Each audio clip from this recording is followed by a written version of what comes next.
Good morning. Good morning. Thank you very much. We'll get underway. Welcome to this morning's meeting of the Operations Committee. If I could just remind all councillors that we do have a number of participants this morning on Zoom, so you do need to remember to use your microphones if you're talking on and off, otherwise they won't be able to hear. And if you do have a question, if you can indicate with the hands up, please, that would be much appreciated. Just a reminder that this meeting is being recorded and most likely we will have media present. And I would like to welcome Community Board Member David Armstrong, who's at the table. Morning, David. So with that, I will hand over to Beryl, who will do our opening karakia. Tēnā koutou katoa, ngā mihi mahana o te atanei. Tēnā koe, Chair Christine, tēnā koe, Janelle. He karakia tātou, he karakia mō te matariki. Matarihu te atapō, matarihu te mahara. Au wei matariki e, matariki te upoko, mataruki te tinana. Au wei matariki e, karuhia atu ki a matariki, karuhia mai e matariki. Au wei matariki e. Whakarākai tia te koro ai o ngā huka whetu, tohungia, au wei matariki e. Kia ora. Oh, Beryl, oh, very good. Thank you. Now, I'm just going to leave my seat, which probably means that I'm not going to be on Zoom. Oh, here we go. I have to take my microphone with me. Thank you very much. For those of you who don't know, Beryl has been working for Tasman District Council and its previous iterations. It says 30 plus years, so we won't get into the nitty gritty.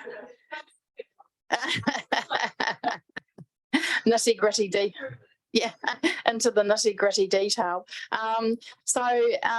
You know, often Beryl has been here with us at the Operations Committee over a long period of time, and I'd like to thank Beryl for her service to the Tasman district. And, you know, I specifically, you know, I want to note that with Beryl, it's not only her connection to our parks and our special places, but what I've observed in my short time, it's actually Beryl's connection to the people as well. So Beryl will turn up at openings, she'll turn up at memorial services, and she's connected to the people and the places. So Beryl, wish you all the best.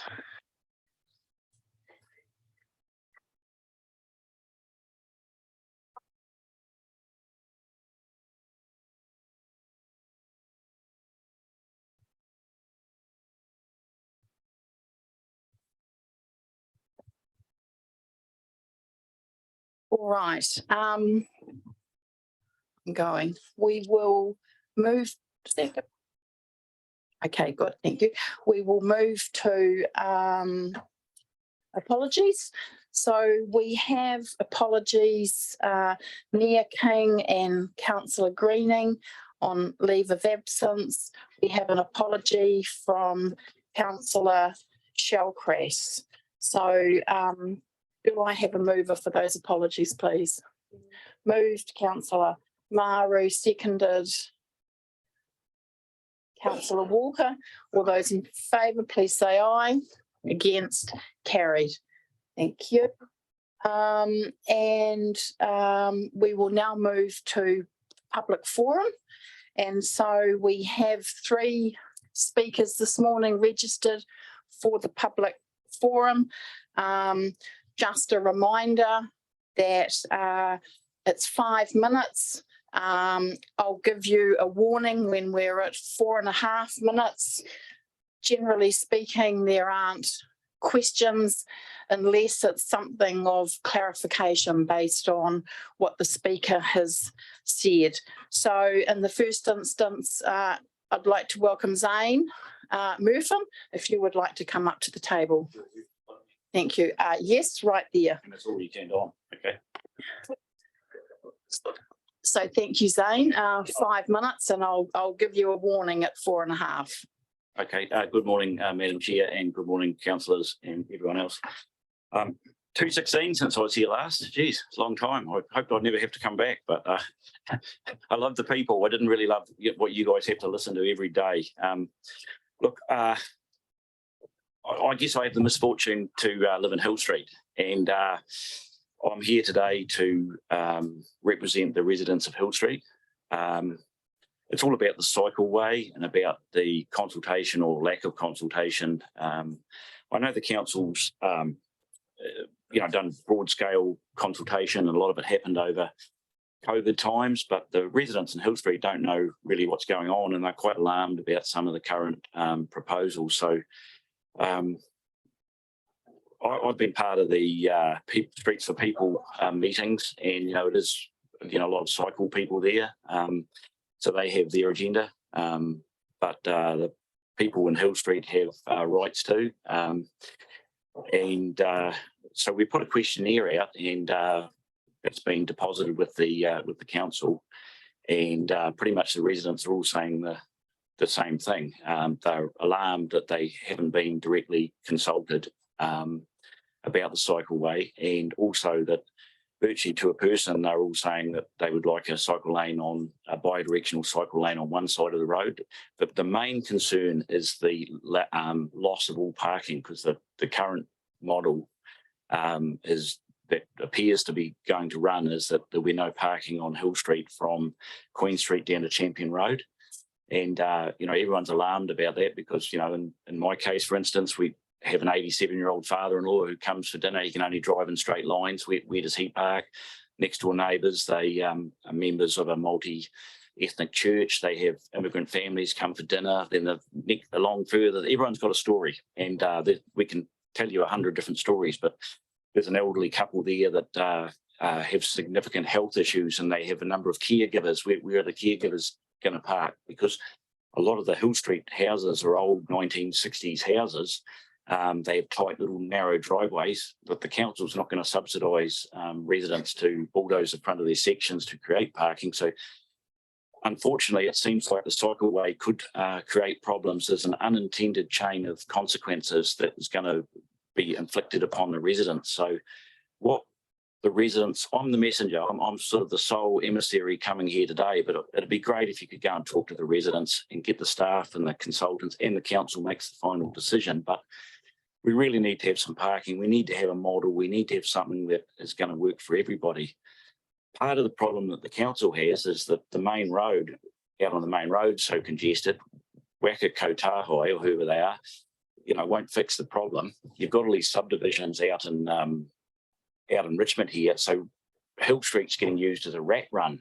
So residents now, we have real trouble getting out of our driveways in the morning and the evening. So now you're going to put the cycle lane on top, then there's going to be no parking. It's, you could actually make this worse, and that's what everyone's concerned about. So I can tell you lots of stories, and I can go on, but can you please go and talk to all the people down the street there? Can you get them on side? Can we have a model that will work for everyone? And we really need a bit of parking. No one wants this to escalate. It's just, I guess the point is that the Hill Street people are pretty reasonable. We're not Luddites. We're not NIMBY syndrome, not in my backyard type people. We know we've got to share the road. We just need to find an equitable solution that everyone can live with, because there's a lot going on, and we need the council to go and engage with the residents. And in fact, I've been invited by the transportation manager and the project leader to go and have a meeting with them, but I'd really like maybe the staff to go and talk to some of the residents, maybe the residents that are on those sheets that have already filled in some forms or something. It's not about me, it's about what the Hill Street people want. We all want Richmond to be safer. No one's against the cycleway. We've just got to find a model that will work for everyone. So that's why I'm here today. So thanks for that. Yep. All right. Thank you very much, Zane. Within your 5 minutes, so you obviously know the drill. I'll just check to see if there's any question of clarification. No, it would appear not. So thank you very much for taking the time to come in this morning and speak in the public forum. Next, we'll move to Margaret. Margaret Marsing. Yes. Good morning, Margaret. Is it still on? It's still on. Okay. Yes. So the drill is the same, 5 minutes, and I'll indicate it at 4.5 minutes. Okay. Thank you. I'm here to talk about the Transport Choices project in Motueka. I do believe the council has some great visions about making Motueka more active transport friendly, but I feel that it lacks a genuine goal of trying to make the most impact, getting the biggest safety improvement for as many people as possible for the least amount of money. I'm here as a concerned commuter cyclist, but also as a very concerned mother. People on bikes in Motueka should not have to fight this hard to get a few much needed safety improvements. I think it's important to keep the words transport choices in mind. It's not called car parking on public roads choices. It's not about making one road look all beautiful and sending a photo to Auckland. It's not about creating more scenic back road bike paths for the Sunday morning cyclists, although they would probably still benefit from changes made anyway. It's about being taken serious as a cyclist using our roads and the council being genuinely interested in improving things. A very sad but unfortunately true reflection of this not being taken serious is the joke of a bike path along the airport in Malt. If a road would be delivered in that state, drivers would protest, it would be fixed, and hopefully someone will be onto it to retrieve some of our tax money from whomever's stuffed up. As two of the people in Motueka with the most commuter cycling kilometres in the legs, I do believe Sammy and I have got some good ideas that would be very effective and probably won't break bank. I believe it would be very sad if Judah Street got a makeover to start with. Getting rid of the angled car parking there would already make a huge difference. And yes, footpaths in general, and in particular the ramps are hideous, but that's not just in Judah Street. When I push my partner down Parker Street in his wheelchair, we always go on the road in order to avoid tipping or near tipping. I would imagine the goal is to improve things for as many people as possible, and I don't believe that would be the case if Judah Street gets done. Done first. I'm afraid it doesn't qualify as unsafe enough at the moment compared to other places. I've drawn in and written some ideas on the map Amy gave me that I'd love to talk about with whoever is in charge. Sammy has asked me to point out we need sweeping more often, the amount of glass and grit and therefore having to go on the road in order to reduce the amount of flat tyres is no good. I was appalled to read a while ago about all the money being pumped into the bike park by the rec centre, and now even seeing that there has been an extra toilet block while the basics are not covered. If we want to walk, all this talk about sustainability, we need to think about our kids, I believe. And yes, there's plenty of them who are probably growing up thinking that the car is the only way of getting places, but there's also quite a few who I see biking to school, which is very admirable, despite the patchwork cycling lane situation. We need to make it easy, safe and enjoyable, and more will follow. And maybe in the future, we will see more mums on bikes, and the seeds are being planted for a healthier world and healthier bodies. I'm very happy, I know that there's a lot of people, a few people very happy, or I should say willing, because it's not a happy situation, to act as a bit of an ambassador on the matter, but we cannot do this alone. I will keep calling trucking companies whenever they don't leave us enough space, and with great results, I have to say. But we need help with the infrastructure side of things, though. It's not, if not for ourselves, then at least for the health of our kids, future generations and the planet. Thank you. All right, thank you very much, Marguerite. I'll just check if there are any questions of clarification. No, it would appear not. But thank you very much for taking the time to come in this morning and speak in the public forum. Thank you. And next we have Donald Horn. So Donald, I see that you're on Zoom. And so hopefully everything's going to work well, and I'll pass over to you 5 minutes, and I'll attempt to give you a indication at 4.5 minutes. Thank you, Donald. Thank you, Chair. Good morning. I'll be brief. I'm here to talk about items 5, 11, 12 and 13 of your agenda relating to the Motueka Cycleway project.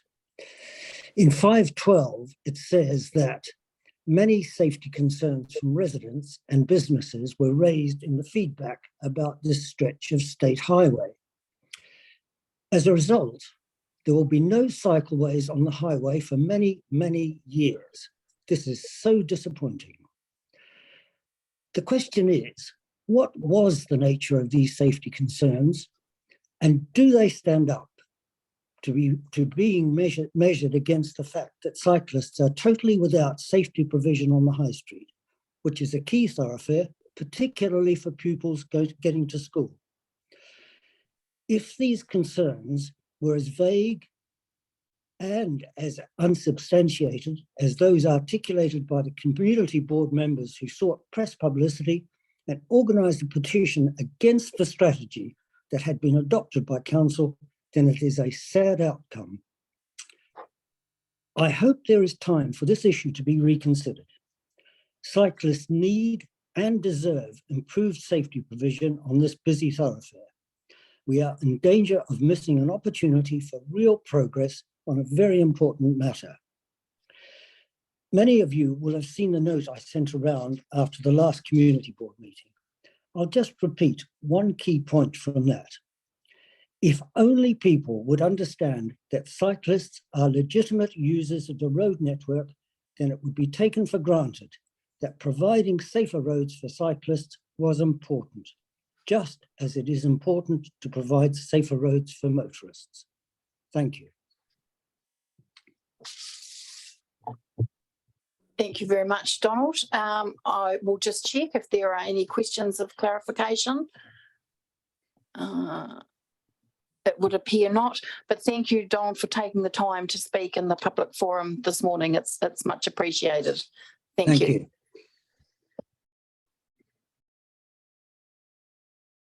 All right, we shall move on to declarations of interest. Are there any declarations of interest in relation to today's agenda? No, thank you. And so we do have 2 presentations this morning, and we are going to start with Cynthia from Forest and Bird. Thank you, Christine.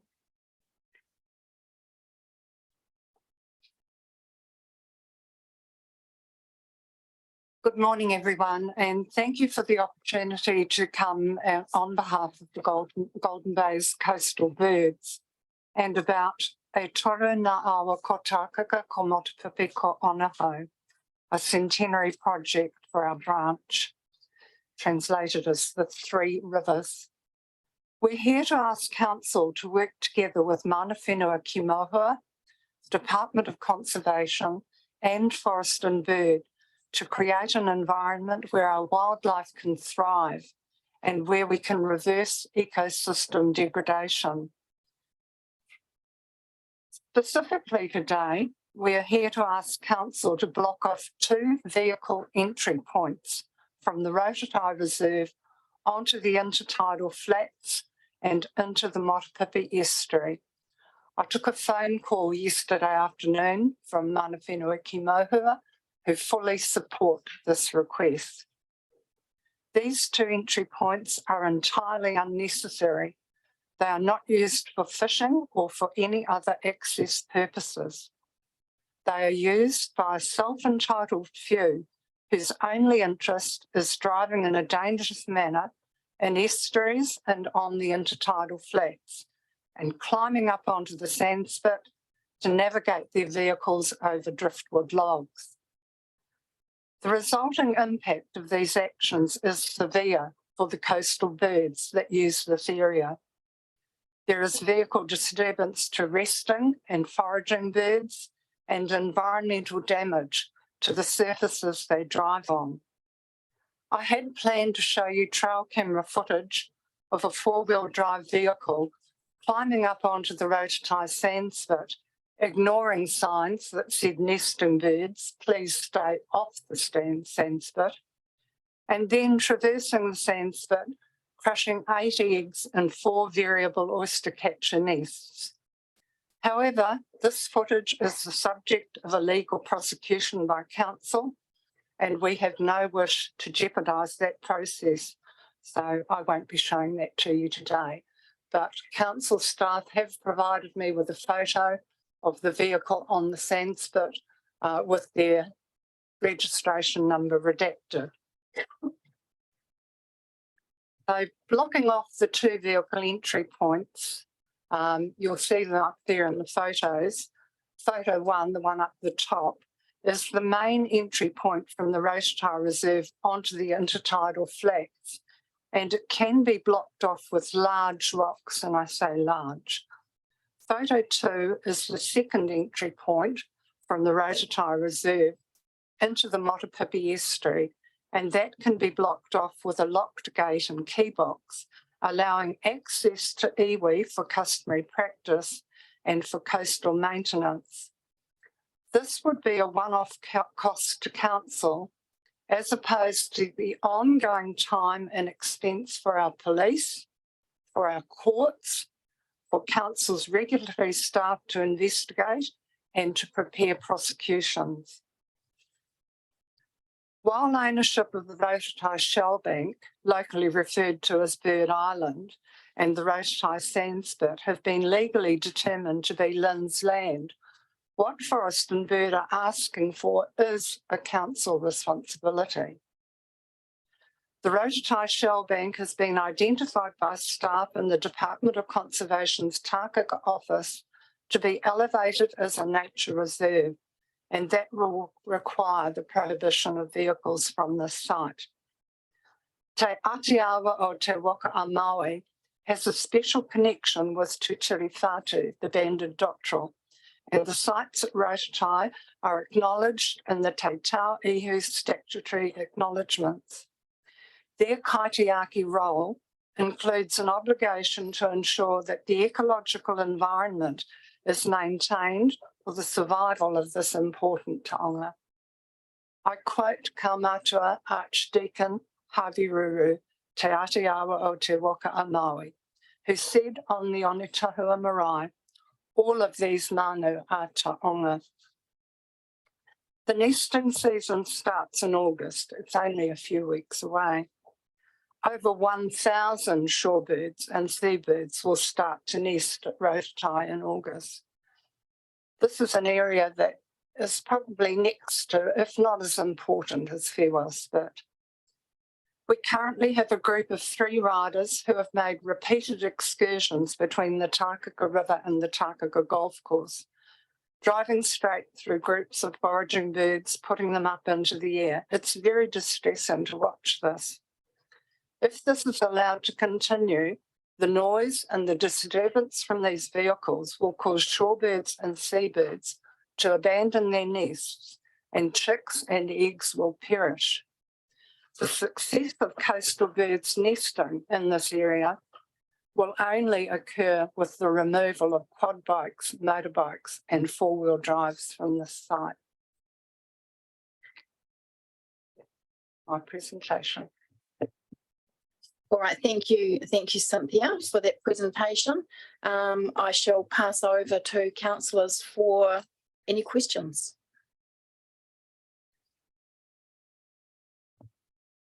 Yes, Deputy Mayor Bryant. Thank you, Madam Chair. Cynthia, just in relation to the banning of these prod bikes, haven't we already started to go down that process? No, I understand that the people who are working on the Tasman Environment Plan may be looking at that, but that's probably quite some time away. Right. Is there anything you think we can do in the interim?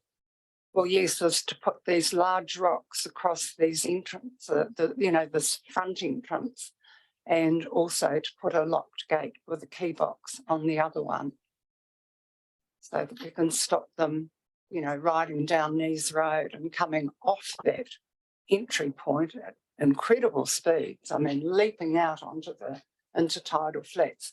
There were families there with children who actually found that abhorrent last Saturday. I'm just wondering, is that public road though? What's a public road? Road that anyone can use. It's the access way of public road. That's what I'm asking you, that you want blocked off. No, it would be Esplanade Reserve. Okay, so it's reserve rather than road. Nees Road would be a public road. Right. I'm just wondering if we may get a staff explanation at some time, Madam Chair, around that. Yes, thank you. I think that will be, before we come to that, Councillor Hill, you've got a question. Thank you, Chair. Thanks, Cynthia. I appreciate your continued efforts to bring protection to this really important area. And we'll remember, I think, as councillors, the report that I think Trevor brought to us a little while ago around the significance of this area. There were rocks put across some of the entranceways into the inlet and the beach there, and they've gone. Do you know how they've come to be taken away? I don't know, Chris. I'm going to presume that these people that operate out of a property on 45 Nees Road may have done that. When I drove past their property last Saturday, I saw they've got some sort of earth moving machine there. So it's quite possible that they have done it themselves. And they were very small rocks. I mean, if we're going to be serious about blocking it off, the rocks have to be large. So there might be something for staff, if perhaps staff could come back to us just around rocks were placed there, and that it wasn't, you know, a response from within council to remove them, but just be good to have some clarity around that. Thanks, Cynthia. Okay, thank you, Chris. Councillor Kinnan-Mons. Thank you. Thank you, Cynthia, for coming along in the presentation.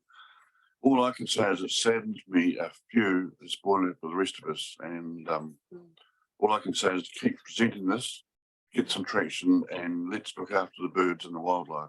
Thank you very much. I mean, I don't know if I said it in this presentation, but this is an area of international values, and our migratory birds, the godwits, will be arriving in their hundreds in this area late September.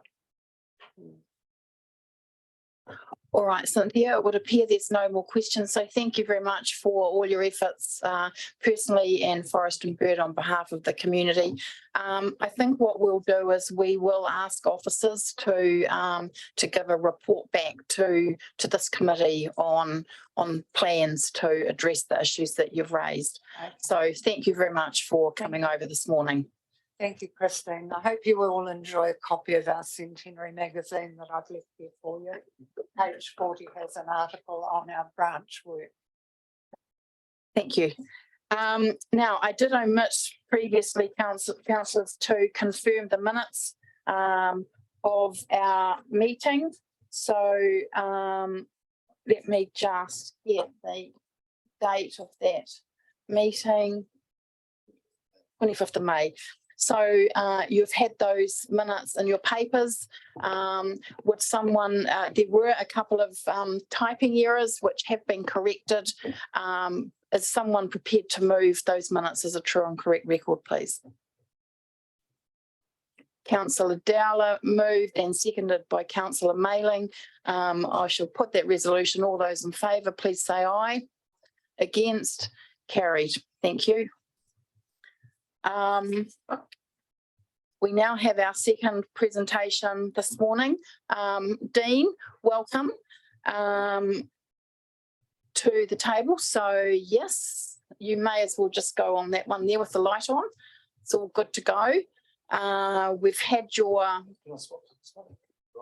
okay, you can pick whatever one you like. Oh, apparently we're getting curtains put up there. All right, so over to you. Thank you, Dean. Thank you. Morena all, councillors and wider council team, thanks for this opportunity today. I'm Dean Palmer. I manage a farm on the Tapawera Plains adjacent to the Motueka River. And today I'm here representing the Upper Motueka River Management Committee. We are affiliated as a thematic group of the recently formed Motueka Catchment Collective. We formed last year after a meeting of a concerned community. Dave McGavin then arranged a community gathering post a flood event, and it was very well attended by the wider community. And after a couple of community meetings, we agreed to form this committee. We are really concerned about the flood risk and the threat from increasing frequency and size of events. We are concerned about risk to both life and property in the next significant event. And we are mostly concentrated on the section of the Motueka River that goes from the Wangapeka confluence south to the Kahatu Bridge and extends up the Motueka and the Motueka for 4 kilometres. So that's an 18-kilometre roughly stretch of the river. The aims of our group are to work with the council to improve river management and flood protection, both policy and practices. We want to remove some of the roadblocks that are often thrown up at us when we suggest solutions. And we just want to drive for more success in these activities. We also offer assistance in the community to communicate with our group and the wider community, to provide feedback, and also to work with landowners for access for council activities and cooperation with these activities, which may involve some in-kind work. It's fair to say we have had a few limited minor successes so far.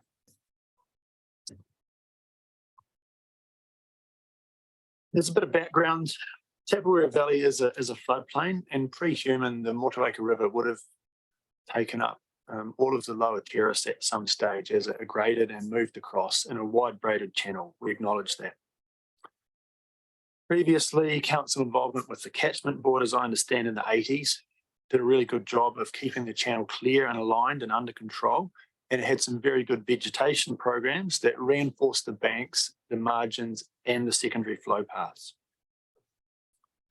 I've been involved with council meetings at Tapawera regarding the Motueka River probably over the last 15 years since my involvement with our farm. The sort of milestone there was circa 2011, I think, when the council presented and committed to managing the river within its current channel. It's operated in there for approximately 75 years since the last aerial I've seen in 1948.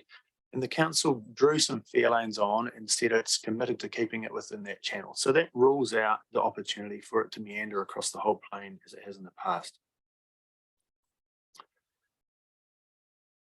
In the last 10 years in particular, things on the river have deteriorated majorly. There's massive degradation of the vegetation margin and ongoing bank erosion. There's major gravel buildup in both islands and banks. These then catch debris and trees and storm events that lead to ongoing further buildup and strengthen them. This leads to significant flows cutting into the banks and over the banks, even within small events, flood events on our river.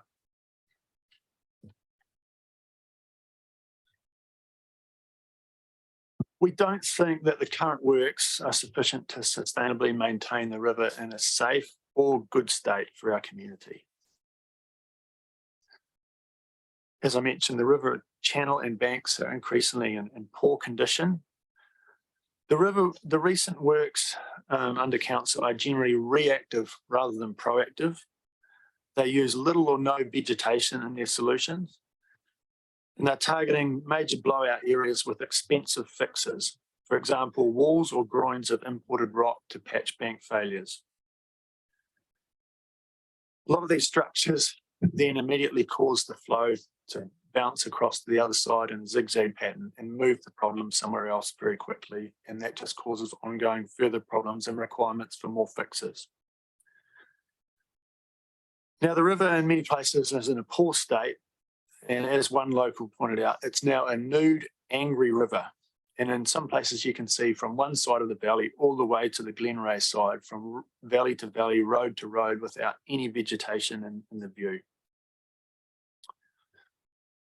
We think that the council has been without a full-time specialist river engineer, and despite some recent progress, is largely out of step with some of the other regional council activities, and isn't engaging enough with specialists that are available or other councils to share ideas and see where we can make progress. As a committee and a community, we acknowledge that the river is a significant habitat and an important part of the environment for the whole community. We acknowledge that we're only one of the stakeholders who view the river as important. Other stakeholders include iwi, DOC, Fish and Game, Forest and Bird, and many others in the wider community. Through the catchment collectives and through conversations, we have engaged initially with some of these parties, and they are somewhat supportive of our drive for more success and some of our particular solutions. Within the RMA framework, the council has a global resource consent for river management activities. And while we reiterate that we're committed to finding solutions, we see some of the environmental constraints within this resource consent given as barriers, and these are sometimes counterproductive and actually require costly workarounds that are then a whole lot less cost effective and therefore less effective. And we're concerned that given the direction of the river in a degrading condition, the river will continue to become an environmental disgrace. And this doesn't benefit as a habitat for fish, birds, or trout stocks, and doesn't benefit the community at all into the future, and is a major concern. Now we come to you with a few solutions which we'd like to present, and we have somewhat presented to council already through their team. The first one is regarding budget. We absolutely endorse you not to reduce the river activities budget, and we see that just lately you have in the budget round agreed not to reduce the river budget. Thank you for that, and I believe there's some modest increases in the near future. That's the first step. We urge the council to seek more external expertise to help develop some of the new staff they've got on the team and ensure that the activities and particularly the spend are as efficient and effective as possible. We also urge the councillors, and this is sort of the guts of our conversation, is to say to councillors who within your team to empower and enable the engineering team to work within the boundaries of their resource consents more effectively, with less roadblocks, but more cooperation from other parts of the council, and in particularly in the environmental and science teams. We do have some specific solutions, and the first one is the gravel extraction activities. The river is degrading.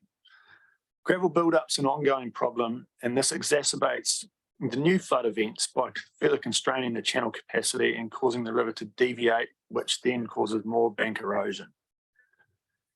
Our committee believes that extraction is the most cost-effective and underutilised tool, as it generates income through gravel royalties. So it's not a cost, it's an income stream.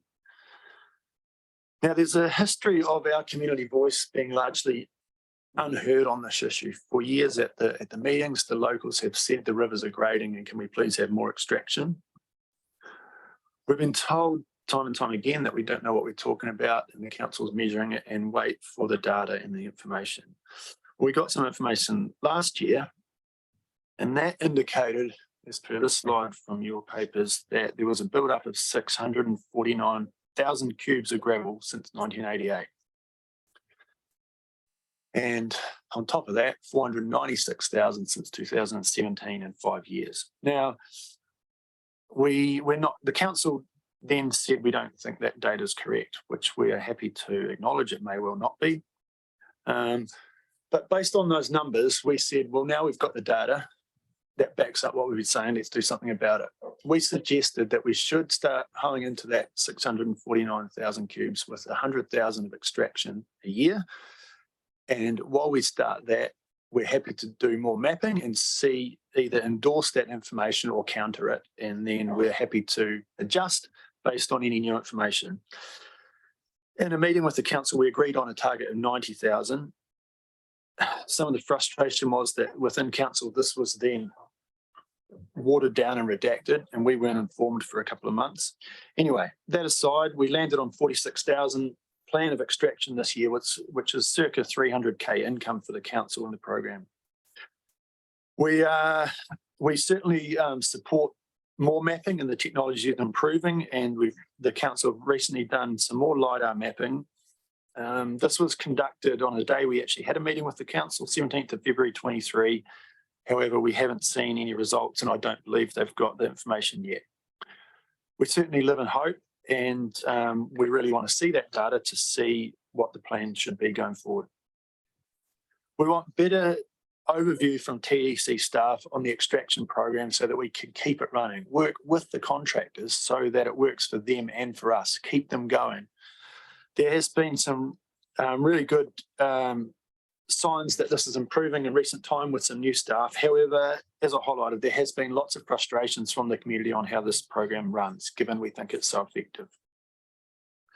The second takeaway solution that we bring is a major planting program for the riverbank and margin. We once again think this is a really cost-effective solution, and we think it's going to work as a long-term solution. We see vegetation as the reinforcing for the banks and the secondary flow paths.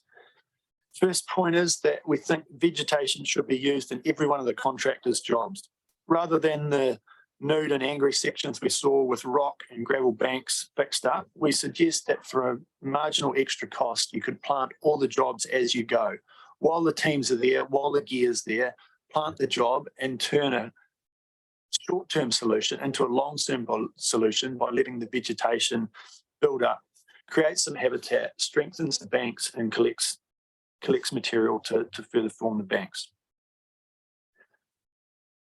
While we support planting native trees in our community, unfortunately, we don't think this is the place for them right now. We would target initially selective willow species. These are proven bank stabilisers. They're hardy, they're easy to propagate. We do suggest any project would look at using natives if they can fit these requirements. Part of the vegetation project includes clearing vegetation in the fairway.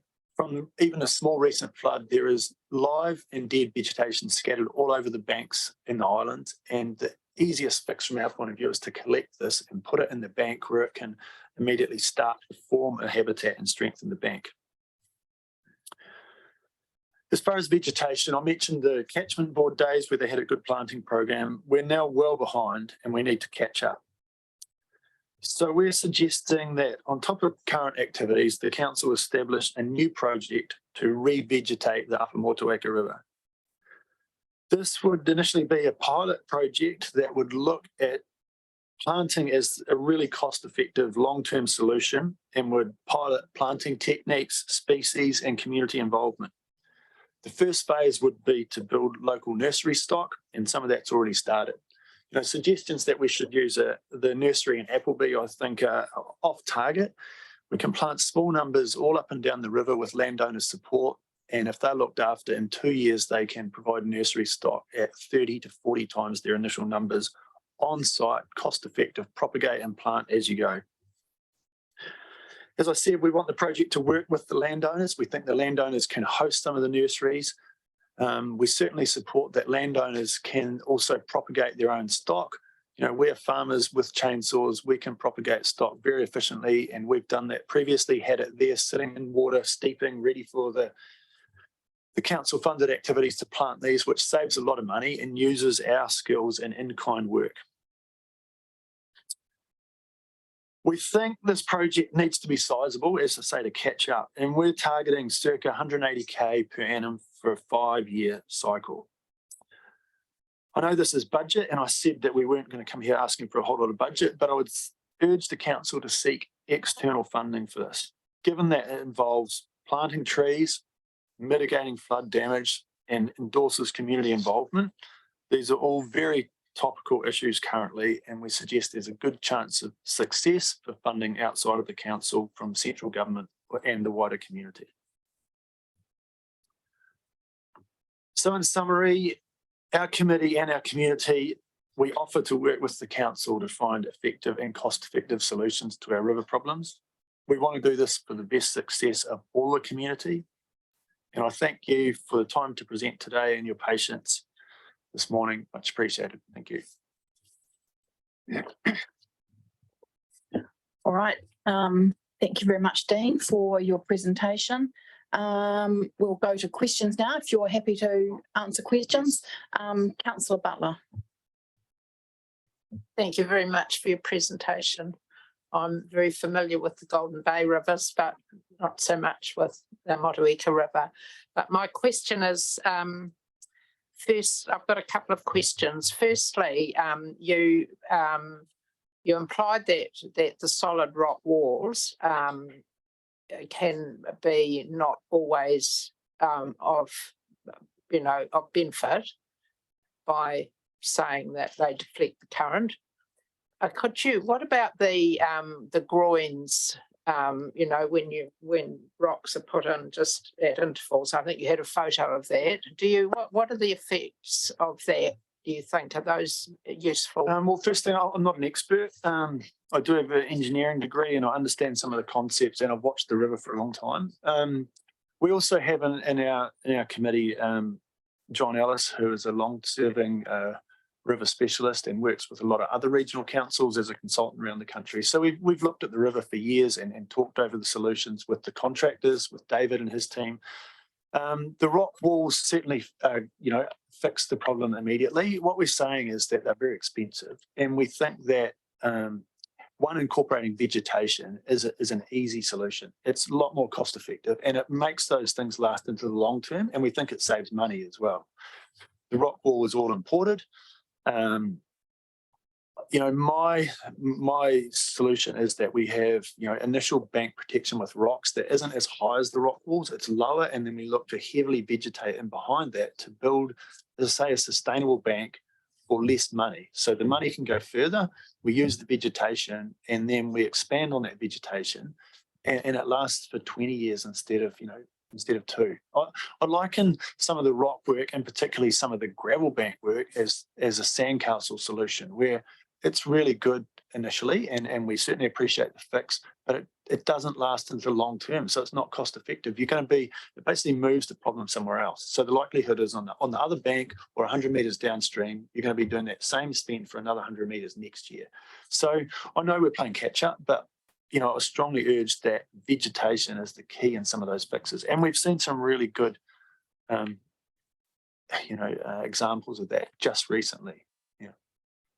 So, back to the groins, I think, do work, but they need vegetation in between them. Or once they've worked, if they've survived a few events and moved the problem on, they need to be revisited and planted up so that it lasts long term. Okay, thanks. And I've just got one more question. Is that all right? Thank you. Just about riparian margins, where farms, you didn't mention riparian margins there, but what are the riparian margins at the moment? Should they be bigger? Is there a variation from farm to farm? Just given, on the topic of using vegetation to maintain the river in a good condition. Well, I mean, it's definitely true that the riparian margins have been decreasing. Land use has encroached on this. I think what we're finding through our group, and we're certainly endorsing this with landowners, that landowners are now understanding that their land, or their land they're farming if they don't own it, is a secondary flow path, and we need to allow that secondary flow path so we have a strong bank. And then we have a strongly vegetated margin and the secondary flow path. I mean, we've definitely done that on our farm. We've retired, 8 hectares of grazing for the last 10 years because the grazing pulled it to bits and ate all the vegetation. I know some landowners that were really resistant to this 7 or 8 years ago are fully on board and understand that the secondary flow path is part of the river. We want more channel capacity so it doesn't get used so often, but we totally understand that the secondary flow path is part of the river and needs to be made available for the river. But we want to strengthen that as well. So, the vegetation on the banks means when the flow comes, it gets filtered, the debris comes out of it, it uses the secondary flow path, but it doesn't cause this massive erosion because the vegetation's holding it together, and the channel through, potentially more channel works if we're allowed to, and the gravel extraction has more capacity. Thank you, Dean. Thank you, Councillor Butler. We've got Deputy Mayor Bryant, and then Councillor Maru and Councillor Ellis. Thank you, Madam Chair. Just some questions for you, Dean. Thanks very much for the presentation. Firstly, just in relation to some of the slides, some of those sites look quite vulnerable and have recently occurred as a result of recent events.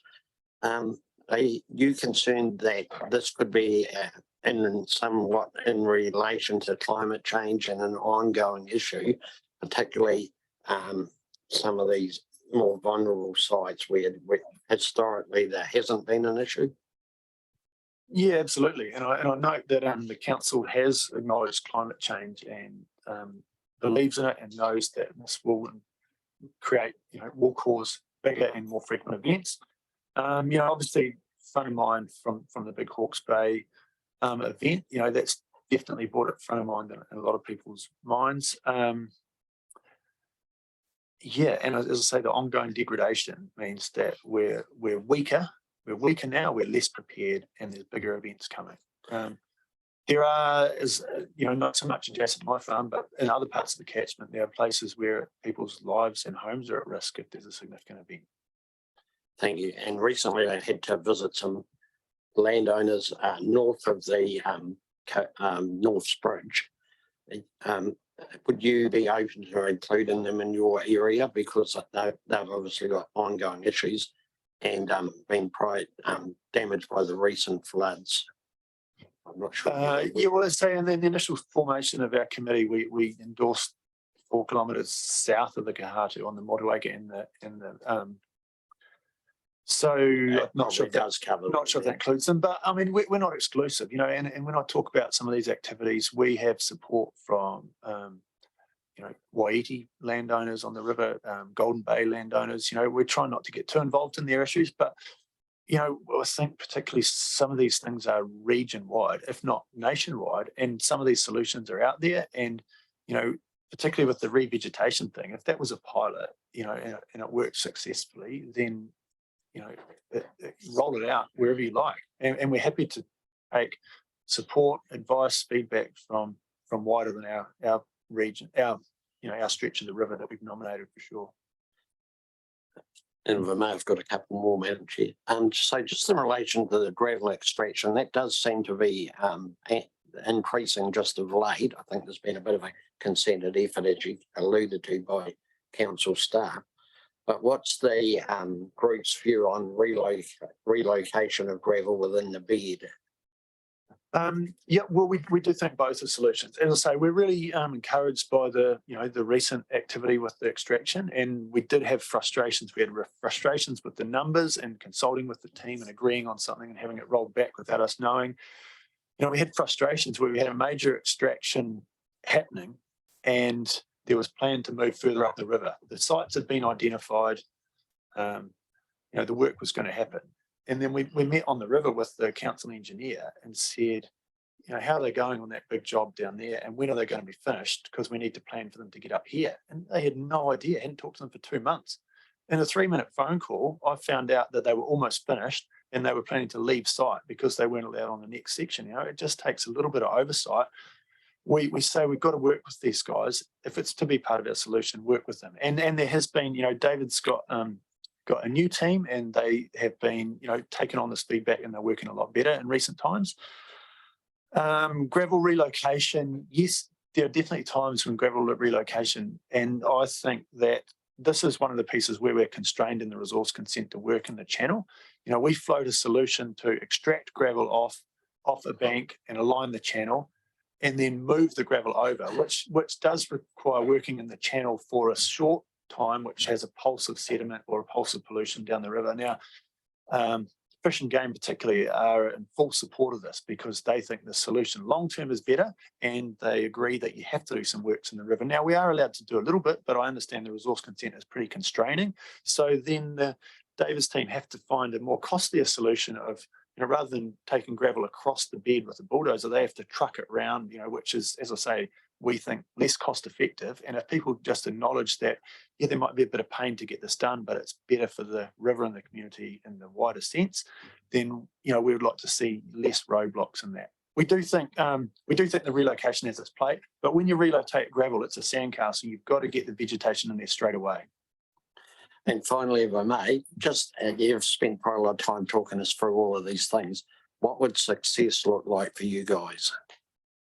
Well, success looks like a well-managed channel with great vegetation to hold the banks together and landowners acknowledging and giving up a secondary flow path that's also ready to take flows that without causing a whole lot of damage.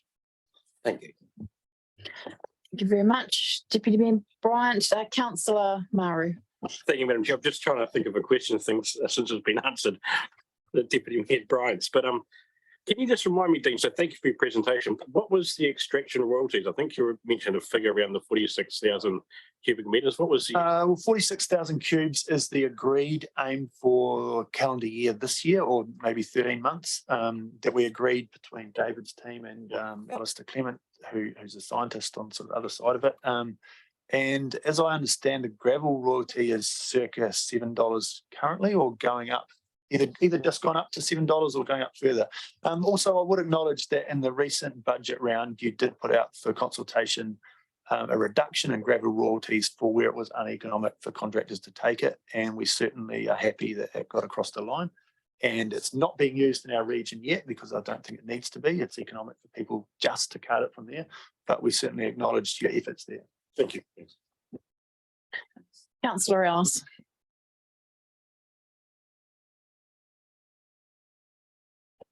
Oops. Thank you, Madam Chair. Thank you very much for your presentation. I found it very interesting. I'm just curious, you said that there were a number of stakeholders on the river and you listed some of them and that they had some agreement. Could you please clarify for me have you had discussion with all of these stakeholders and are they all in agreement with you, or is there some disagreement, or have you not involved all stakeholders in that conversation? If you could just clarify that. Sure. Yeah, to be fair, we haven't had conversations with all the stakeholders. We have had conversations with stakeholders recently and in the past where we've questioned why the council can't do a solution, and the roadblock has been these guys don't like that, or the resource consent says you can't do that and these guys don't like it. So we've talked, I mean, you know, only because it's easy, we've talked to Fish and Game often and they endorse our solutions, whereas they are often thrown up as a roadblock saying, you know, Fish and Game doesn't support that. Well, actually, we think that our solution they do support. As far as other stakeholders, through the Catchment Collective, which is in its infancy, we had a launch maybe a month ago. I was actually absent and Dave McGaveston was chairing in my absence, and there was support voiced by an iwi spokesperson, Davine, who I have reached out. So I've reached out to some of these people and given them a heads up that I'm here today, asked them if they wanted to see the content and offer support or otherwise in advance. I gave them that opportunity. I haven't heard anything in particular. So we haven't engaged with DOC or Forest and Bird, but we know that the resource consent process to get the, you know, that manages the activities was pretty exhaustive, and a lot of that's been done already. Through the collective, we have a really wide range of community voices from a lot of those sectors, and I know there's a new thematic group person Richard, who I haven't met yet, but we're certainly inviting them to our meetings, copying them on our minutes, and happy to be involved. You know, we're all community people with jobs, so our time is limited, but we have put a lot of effort into it. And I guess we're willing to take any consultation if it comes to us. We're not actively seeking it out aggressively. Just a question from myself, Dean. One, a clarification maybe. The recent launch of the Motueka Catchment Collective, I think there's Ministry of Primary Industries funding of 870,000 or something like that. So is that funding, are you going to be able to draw on that funding for some of the, particularly the planting? Be honest, not too sure. As I say, the collective's in its infancy. The money was granted recently, and they've taken on some facilitators. They have Laura, and they now have Richard. I've met Laura. I've yet to meet Richard, but I mean that's a conversation we're willing to have. You know, if it provides some support to David and his team in any of this, then I'm sure there's a slice of that would be available. Yep. But I think the vegetation project is I'd suggest is a standalone project that can stand on its own feet and can attract funding on its own. Councillor Maru. Thanks, Madam Chair. It's a question, I think, for Mr. Kirby. Can somebody please explain to me the gravel analysis notes and the differences between the 2017 and 2022? So it was in the slide, so it doesn't need to be now, but I'm just, because there was a comment made about it has built up 900 or 496,000 according to those dates, but. We'll be coming back to you with the report as a result of this presentation. Yeah, and there is new data due. I've been talking to David just yesterday saying, have you got any inkling of the results that we could, that might change the conversation we're having here today. So, we waited for the data. We were told to wait for the data. We waited for it. We got it. We wanted to act on it. And we were told, actually, we don't think it's correct. And it may well not be correct. It's an exorbitant number. I'm sure it's big, but it could be well out of whack. So we're happy to, as soon as the new stuff comes in, we're happy to take it on board. All right. Well, as Mr. Kirby has mentioned, there will be a follow-up report coming to either this committee or Environment and Regulatory. I'm not sure, but something to look out for. Really appreciate the fact that you've come in this morning. You've talked about a problem and talked about some solutions. And so obviously we need to consider it as well as part of the long-term plan discussions that we're having currently, because ultimately, it does come down in part to money. I'm just looking at Mr. Kirby who wants to make a comment. Perhaps I could just put it into a wider conversation. Councillors will be aware as part of the long-term plan that we're going to review the rivers X, Y and Z and how they're funded. And obviously in light of the information that we've got, there's a fair bit of work to do. So we'll be reviewing that over the next few months. All right, thank you very much. Thank you. Right, councillors, we will break now for morning tea. So if we could be back here at 10 to 11, please. Thank you.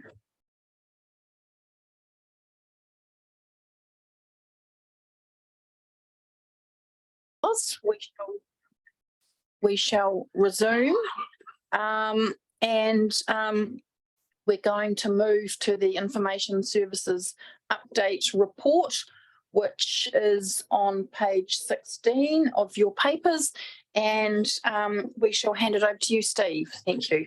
Thank you, Madam Chair. So ordinarily at this meeting, we have a report from the IS Ops team every meeting, from the DIP every meeting, and then every second meeting we have an operations report. And that's just to reflect the amount of operational activity that we've got going on in a relatively small business unit. The last 6 weeks or so, we've been heavily involved in workshops to support our ERP selection choice. And so there wasn't actually an awful lot for us to report on in terms of IS operations. So that's why we've just, for pragmatic reasons, we've combined it into one report for today. Peter Darlington's unwell today, but he's online. We can see him there. He switched his camera on. And we've got Chris, who I'll introduce more formally in a few minutes, sitting beside me. So in terms of the report, I'll take it as read. I'll draw your attention to a couple of things. First one, section 4 around meeting rooms, and most particularly the Motueka Library Community Meeting Room. As members of the Motueka Community Board will know, we have had ongoing issues. Love your work, Councillor. We've had ongoing issues with that room, for which I apologise. And we took steps. I think it was just following the last community board to revisit the hardware that we've got in that room. We made some choices based on a number of factors, and frankly, they were the wrong choices. So we need to go back and revisit what we can do there. The equipment which is in that room currently won't be lost to the organisation. It could be redeployed. So we've tried everything that we could do to fix that room, and it just hasn't worked out for us. So despite best endeavours, we think we're better to put something in there which is better suited to that particular environment. And the other thing is, we were just having a bit of a laugh beforehand. We have trialled with Mayor King at full council meetings for a couple of meetings now, maybe 3 or 4 meetings, having a camera which points towards staff presenting from this table, because oftentimes all you see is the backs of our heads, which you can see in the shot that's up there. So we've upgraded that camera. This is the first time that we've run that camera. We can do it because irrespective of who is chairing now, all councillors have the same hardware. as we do as members of staff. And so that means we can plug into the docking stations and we can do this. So what we're seeing here is Councillor Mackenzie's camera, which is just focused on us. And there's a few things that we can play with to make sure that we can get a good picture of what's happening. We do have to turn the lights off behind me, otherwise they tend to overshadow the picture. So again, the room's not ideal, but we're doing the best that we can with it. The other things that I wanted to point out is at section 5, we talked about training.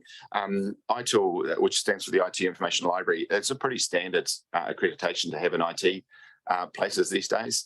3 years ago, we had no ITIL representation in our council at all. And with Holly and Lewis passing their foundation exam about 2 weeks ago, I think it was, I think that brings us to 9 people in the IS team who are now ITIL accredited. And that's what you would expect in an organisation that is delivering digital services for today, let alone 10 years out. So that's a great thing. And also at 6.2 and 6.4, internal opportunities for staff with Lizzie Phillips moving into a SharePoint role. And if I'm looking dishevelled and disorganised, that's because Rianne has moved from being my EA to being the program coordinator for the DIP project. And that's an awesome opportunity for Ree, and she's going to be providing outstanding support to Chris in his role. So it's great that we can move people around. We've brought new blood into the IS shop.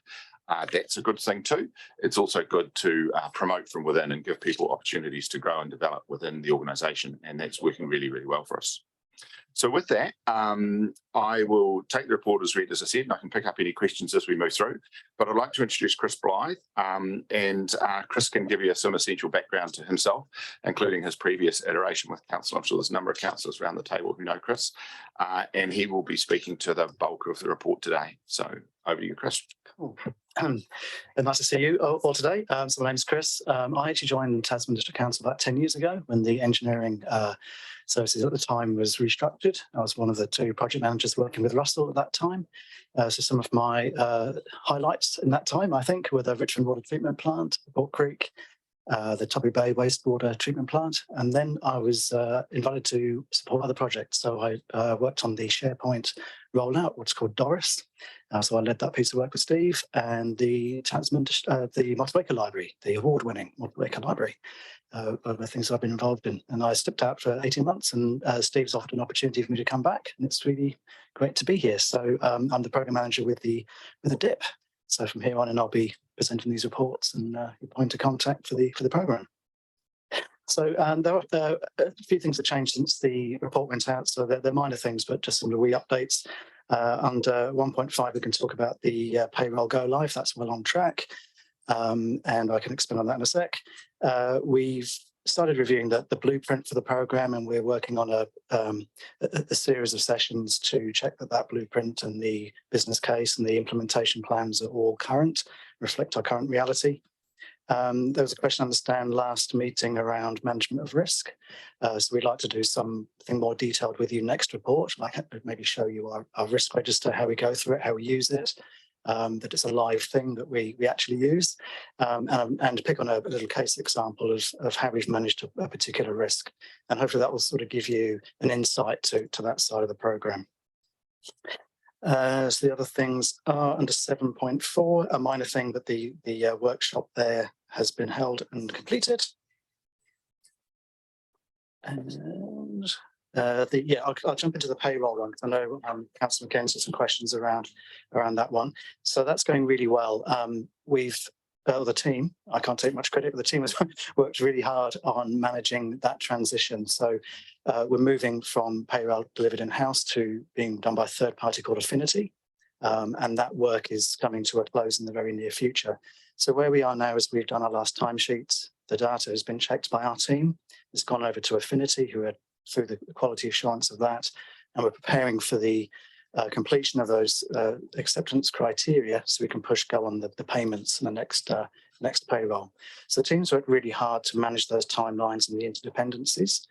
And we have a memo that we've rehearsed with the Chief Executive to confirm the sign off of the acceptance criteria. And she met with us yesterday and was satisfied that we're well on track.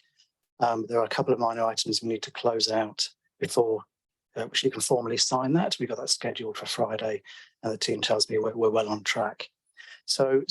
We've the risks are really well managed to the point that really it is the big external earthquakes kind of risks, which are the threats now. It's not the inside the project itself. So the confidence is high that that's going well.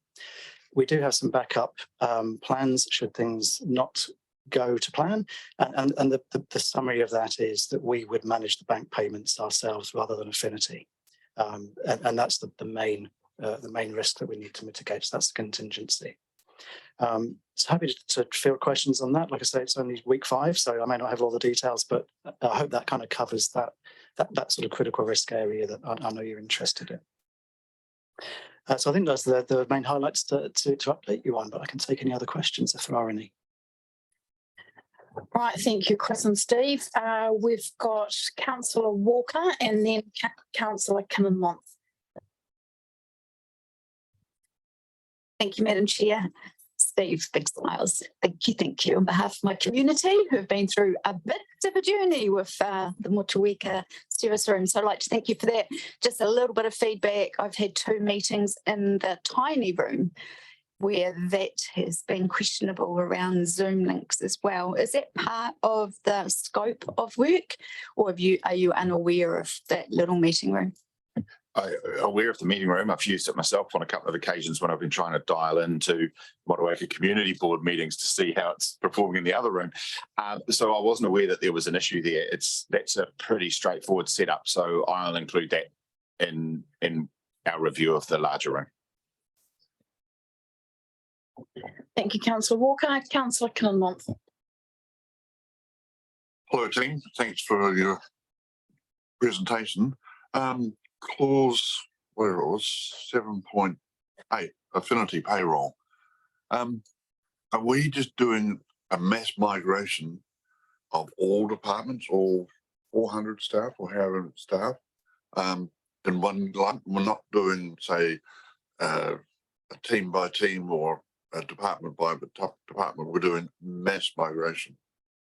Yes, through the chair. Yes, so it's the whole shooting match. So the reason for that is that the finance team are really keen to move us over at the start of the financial year, so all of our accounting kind of lines up nicely. So what we're focusing on is getting people paid right on the payday.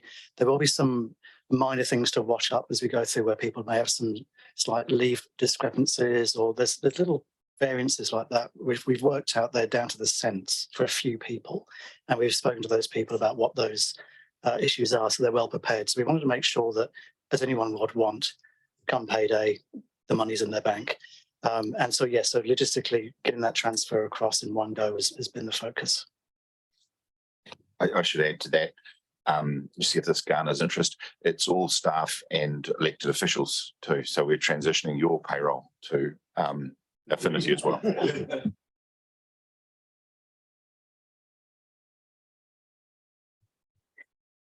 Thank you. Councillor Butler. Thank you. Yeah, sorry to raise this, but yeah, the facilities in the Tākeka Service Centre for Zooming are just not, they're not working very well at the moment, and we don't know why. There seems to have been a change. They were better, but they're not working now. So I see Nick's in the back of the room there. We had a very difficult Port Tarakai Advisory Group meeting yesterday, where we have people zooming in from Blenheim and Marlborough, and we couldn't get it to work very well. It takes up 1/4 hour of the meeting. So I don't know, and also it takes a lot of time of the staff over there to try and get it working. And so we're in this situation, it seems to me, where if we're going to be providing Zoom facility, we have to have the wherewithal to be able to make it work. Otherwise it just gets really difficult, you know, for us to say, well, you can join the meeting, but it might not work. And so, you know, given there's quite a lot at stake with some of these meetings, and I'm not saying that, you know, we have to have fixed straight away or anything, but I'm just really just alerting you to the fact that there may be something coming on that direction. Okay, thank you. So my apologies for that. I wasn't aware that there was an issue at in Tākeka. It was only yesterday. Yeah, so and ordinarily I may not find out about it. I find out about the Motueka one because I'm usually there. And I've just had a Teams message come through from Nick saying that he set up a job. So we'll look into that. We have recently made some changes to the facilities that we've got in Tākeka that will enable us to take remote equipment out to places like Collingwood, for example. And we've been trialing that over the last 6 weeks from I want to say Saxton Oval. We did it there as well. And that's been working really, really well for us. I wasn't aware that anything had changed in room because Tākeka has always kind of gone reasonably well. So that's disappointing to hear that. Yes, it has. The administration officer said, she said, I can't understand why it's now so difficult today, when in fact in the past it's actually been reasonably straightforward. So she said, I can't see what's changed. And though maybe it is to do with some changes that you've said, but overall it's just a bit risky to, you know, have people zooming in from Blenheim, and then we find that we can't get it to work. Yeah, we'll look into it. The other thing I'd say too is, I mean, I've been doing this now for over 30 years, and I put picture tele video conferencing into an organisation I worked in the UK in 1991, and we had the problems then.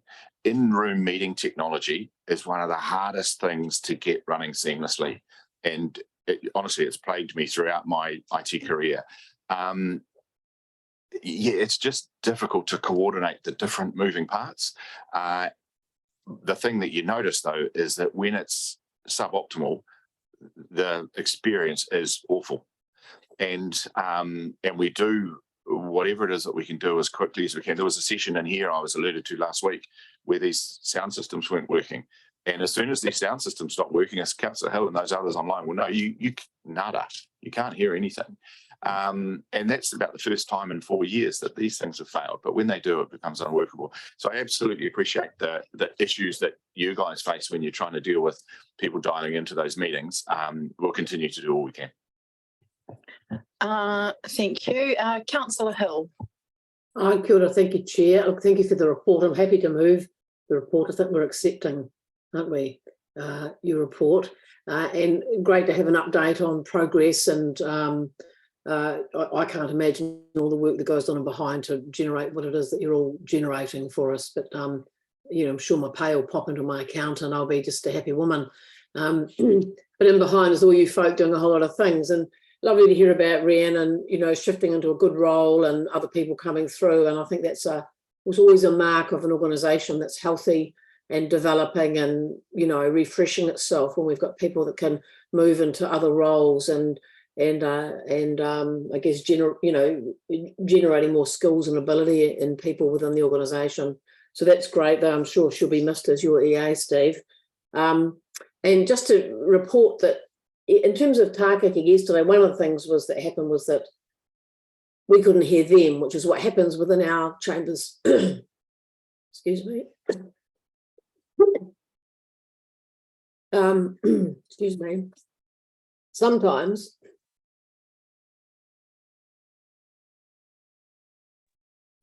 would you like like that when I was us zoomed to into Tākeka, often the quality of the sound isn't that good.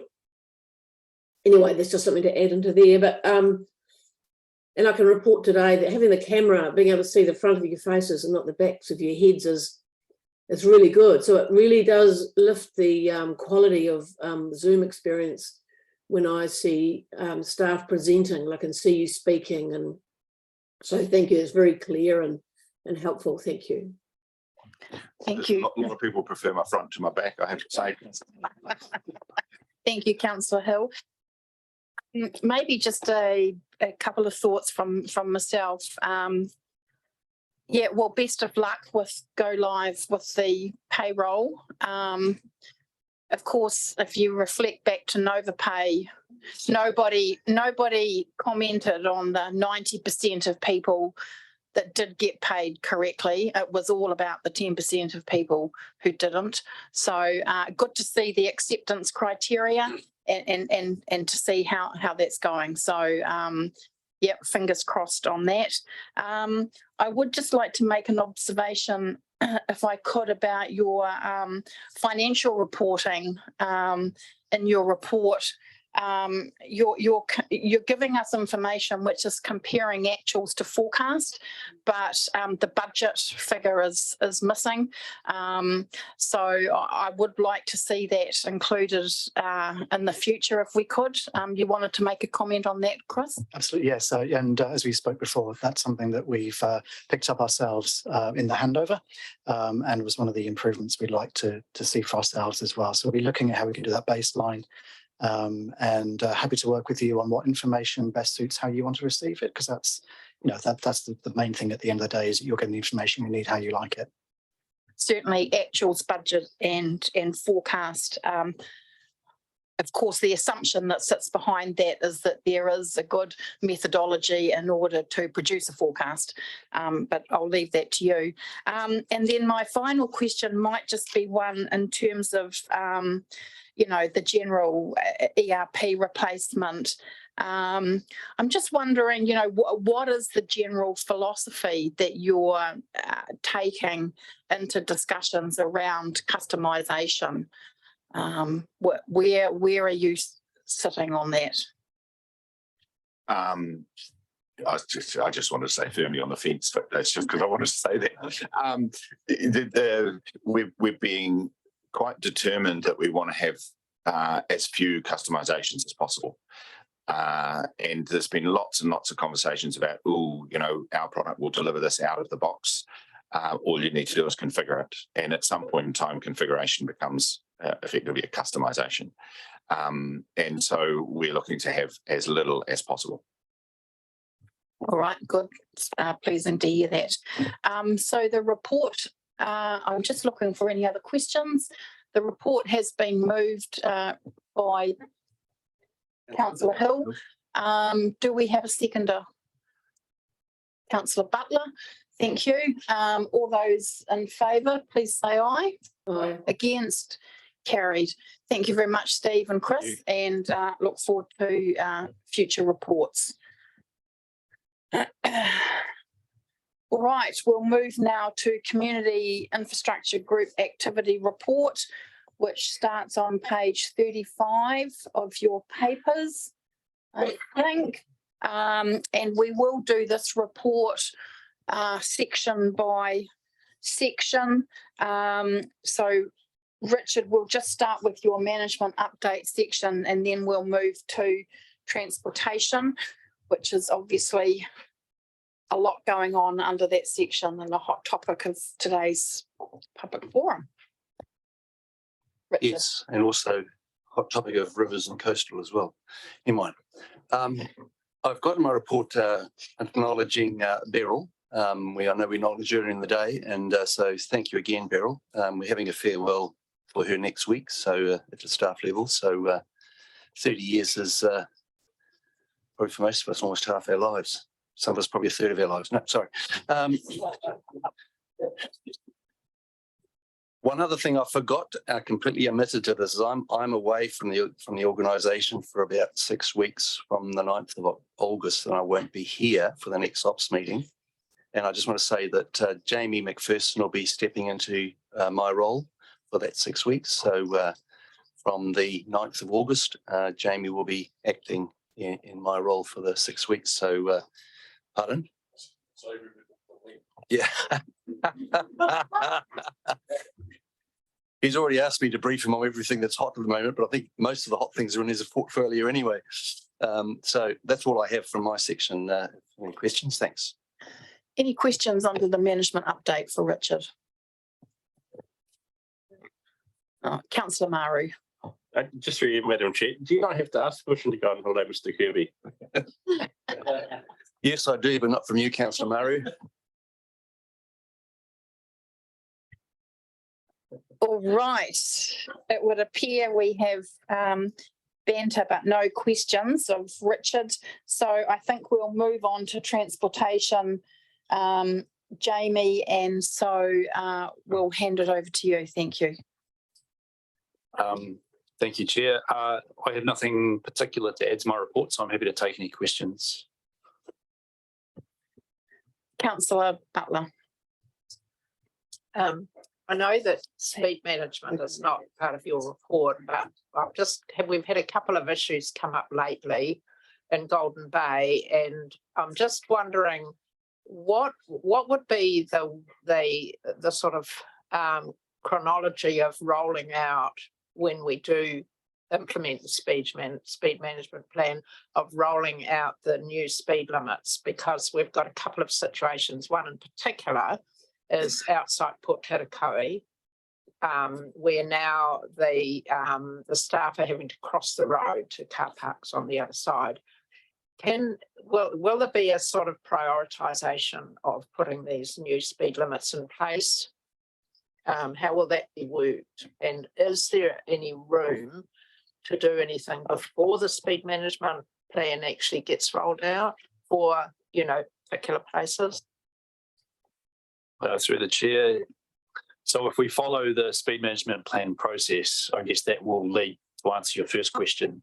The speed management plan should describe the speed limit changes that are proposed to be implemented over the first 3 years. And once that plan is approved, the council is free to go ahead and implement those changes. Your second question about whether interim changes can be made, well, in theory, we can apply temporary speed limits to any operation that affects the normal use of the road, so around work sites, for example, and it can be extended to any sort of, I guess, extreme situation. If you have a really significant change to the way a road is operating for a temporary period of time, then we can make temporary speed limit changes. But whether that would apply to the situation at Port Tarakoe probably needs a bit of a closer look. Right, okay, thanks for that. Councillor Kinmont. Jamie, thanks for your report. Clause 4.9, page 42, George Quay Car Park. This is round the back of the Harbour Master. Is it yours? Okay. It was going to be done mid-June, subject to weather. My limited knowledge of hot mix is that it's going to be above 12 degrees and it's normally a summer job. So are you looking to still have it done or wait till summer for that job? Curb and Concrete doing the job. They've done probably about 3/4 of it. We may have to defer the remaining bit till after September.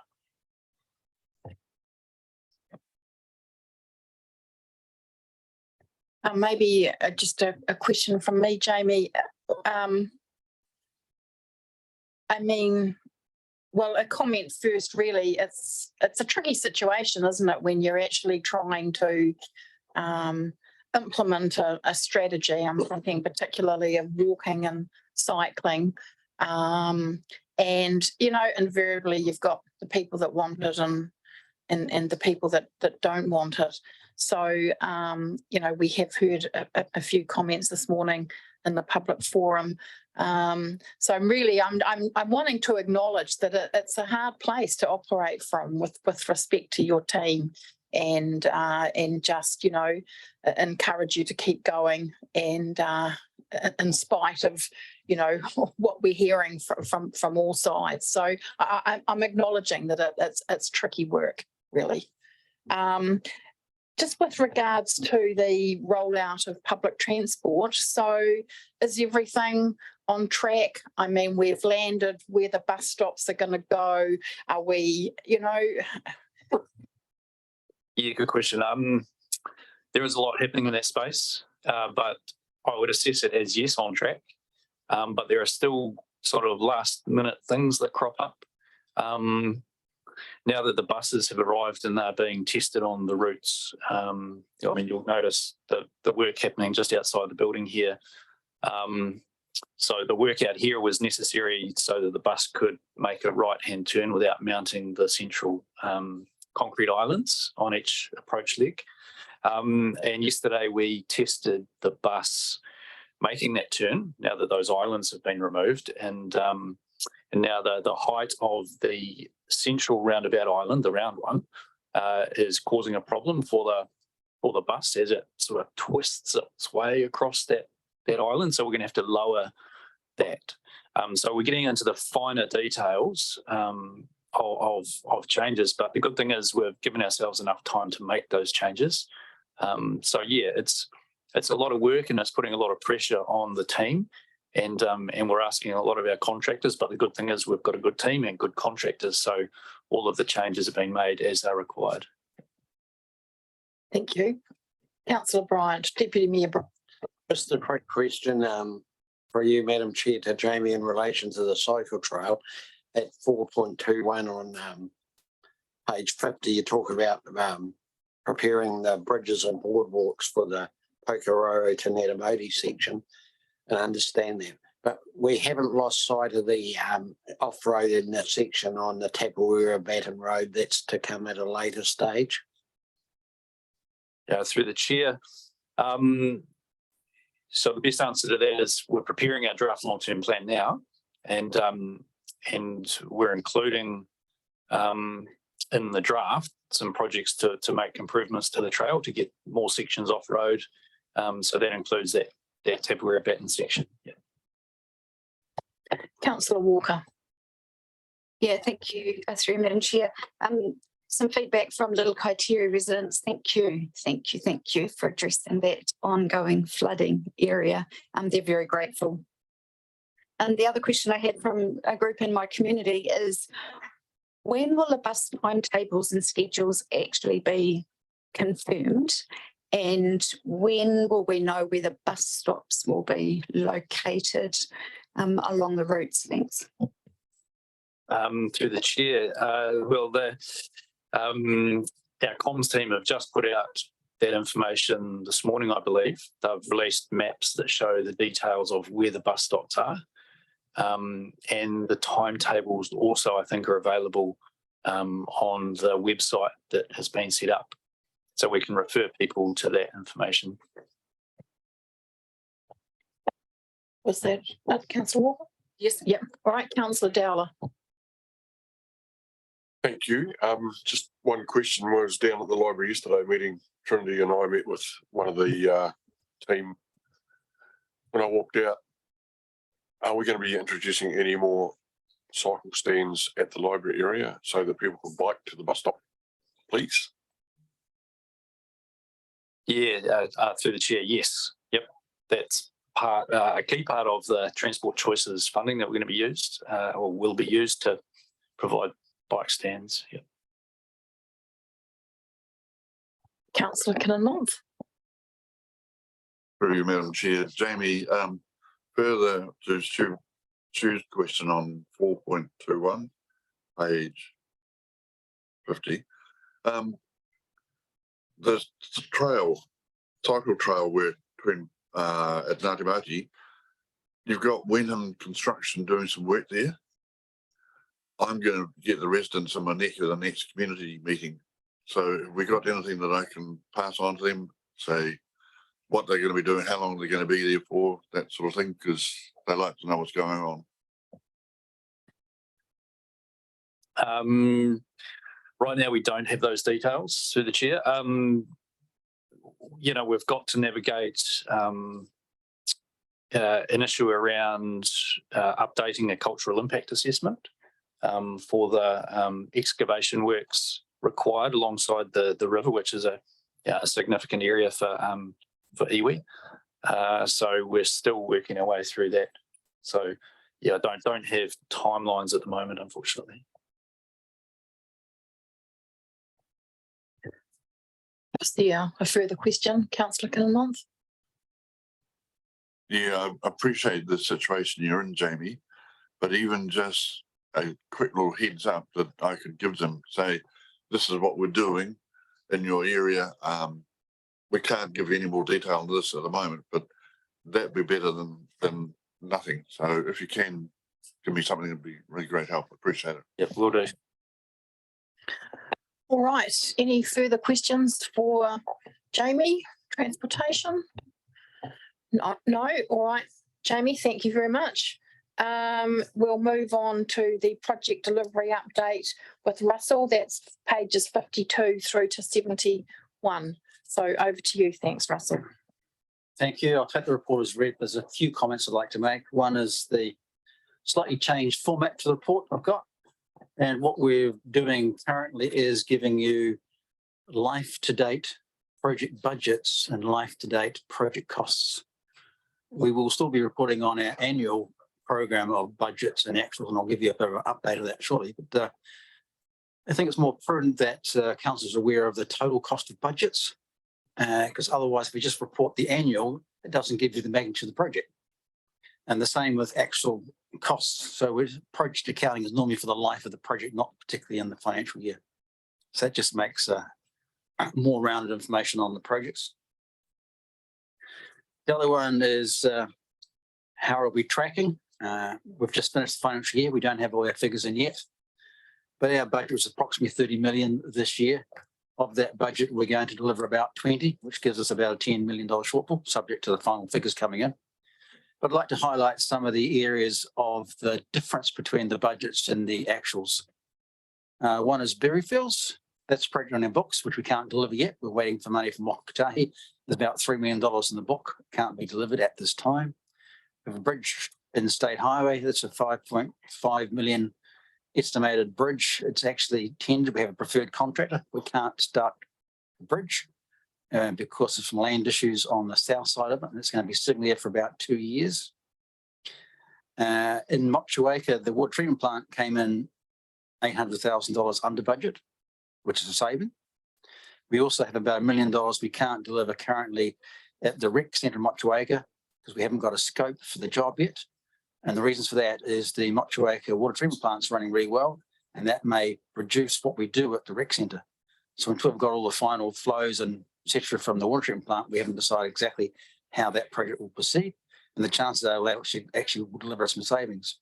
So looking at just some of those key projects, it was about just over $9 million of undeliverable work, which we're prevented from doing for various reasons. It's not about us not actually having the time to do it. And we have a report coming to the full council, hopefully next meeting, to resolve those things. Because when we have a bridge we can't deliver, even though it's all ready to be constructed, there's no way we can fill that void in budget because we are given a fixed group of projects per year with a budget. So if a project can't be delivered, it leaves a void.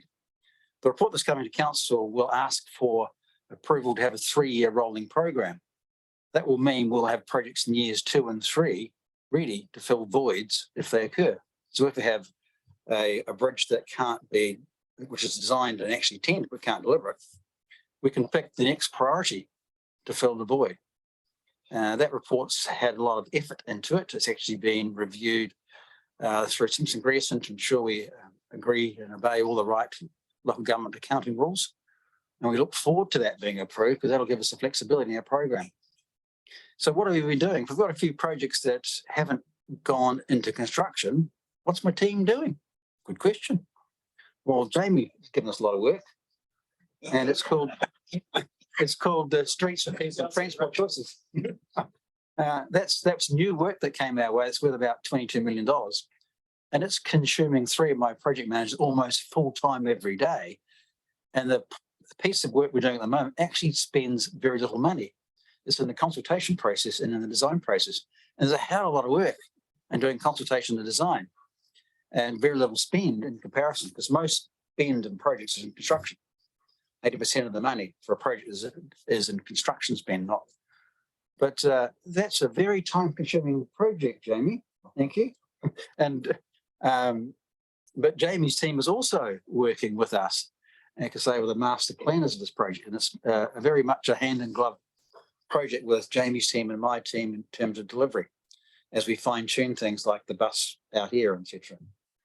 So it's been a really challenging year for us projects-wise. And I reckon we've delivered some excellent outcomes, even though the budget might say, by gee, you haven't actually delivered it all. There's a lot of work going on for the year in general. We've had some great outcomes. Our library's won 2 awards. It's won a national award for excellence as a sustainable building, won a local award for being a nice public space. And we delivered a wood treatment plant under budget.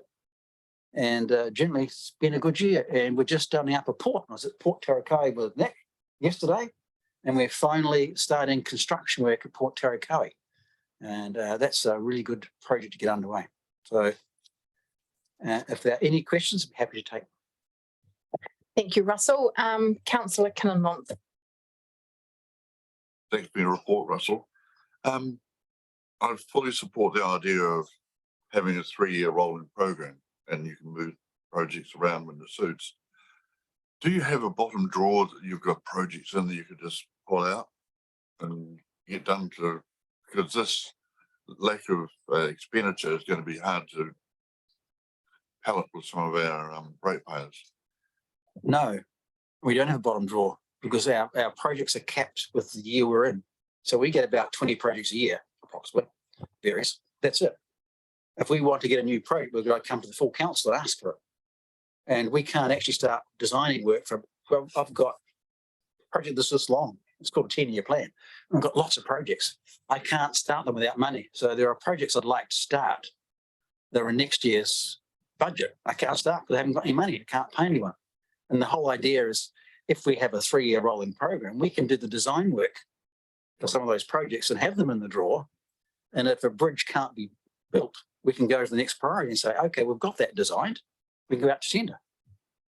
And we can actually front foot it. The contractors are all saying, give us a better timeline and pipeline for work so we can plan better.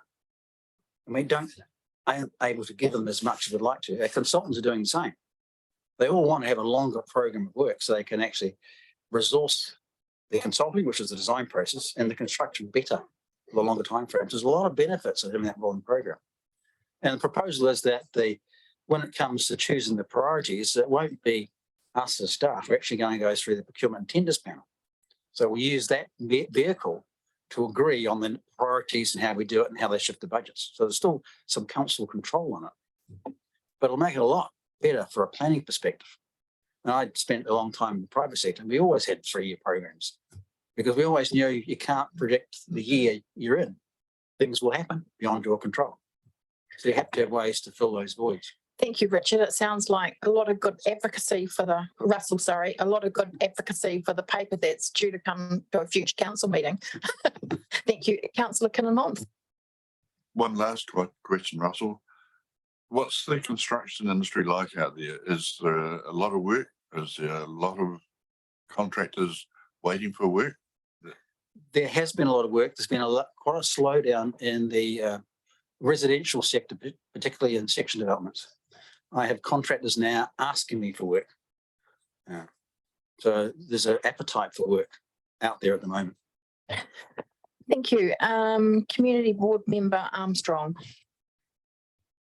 Thank you, Madam Chair. Through you, I'm not sure if this is to Russell or in fact to Jamie, but about High Street Motueka cycleway or lack of it, 5.11 and 5.12.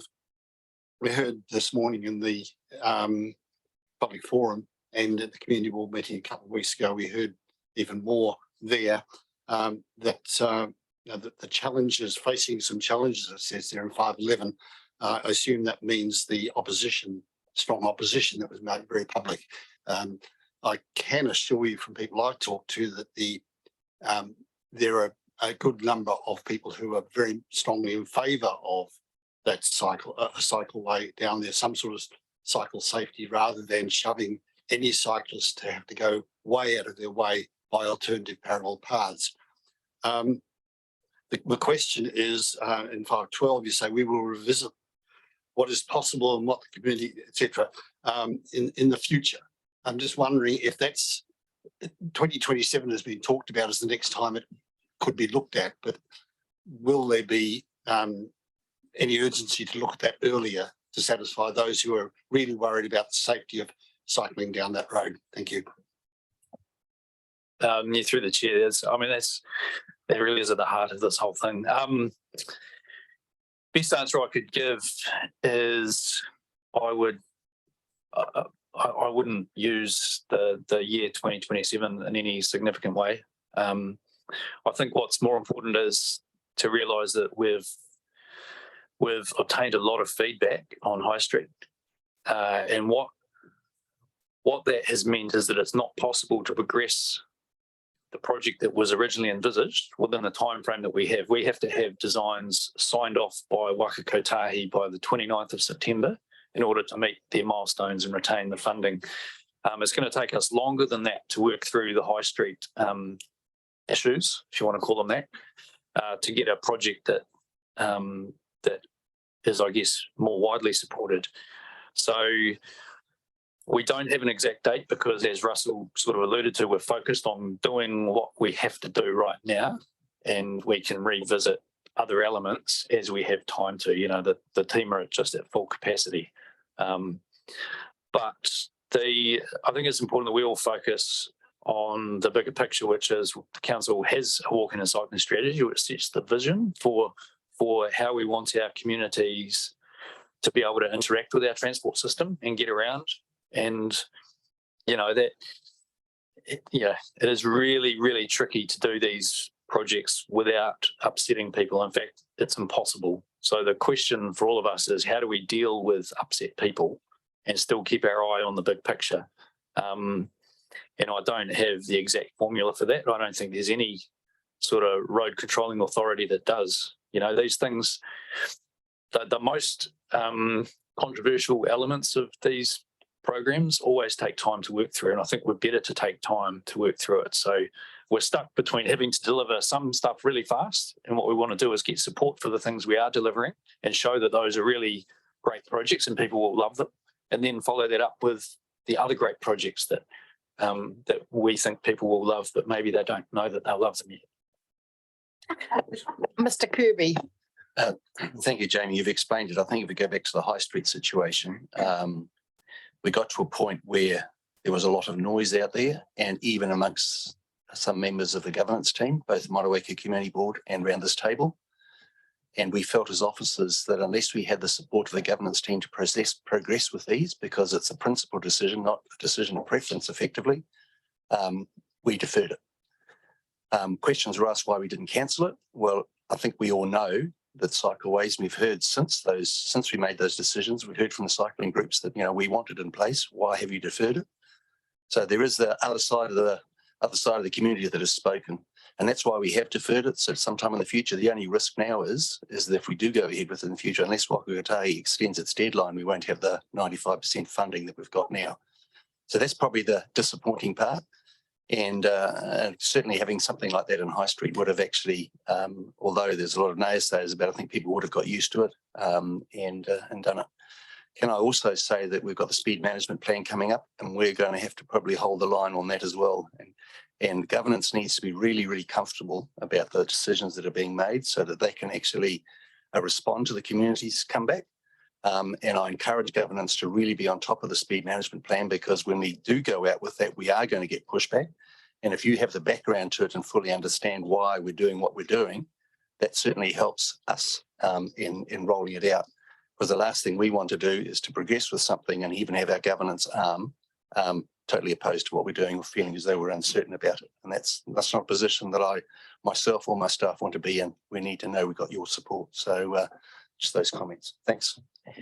Thank you, Mr. Kirby. Thank you. We've got Councillor Butler and then Councillor Mailing. Oh, thank you. Through you, Madam Chair.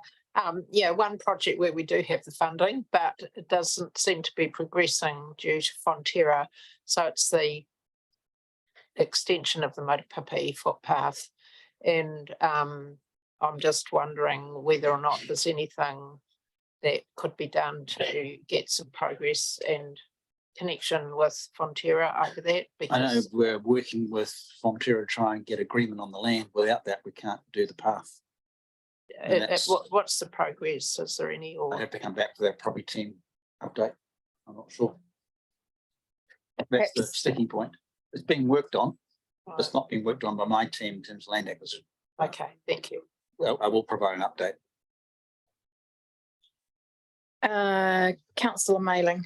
Thank you, Madam Chair. More of a comment. Russell, I look forward to your report in relation to 3 years, because when we put together a capital project, and it's 30 million and we're 10 million short, we've rated for that 10 million.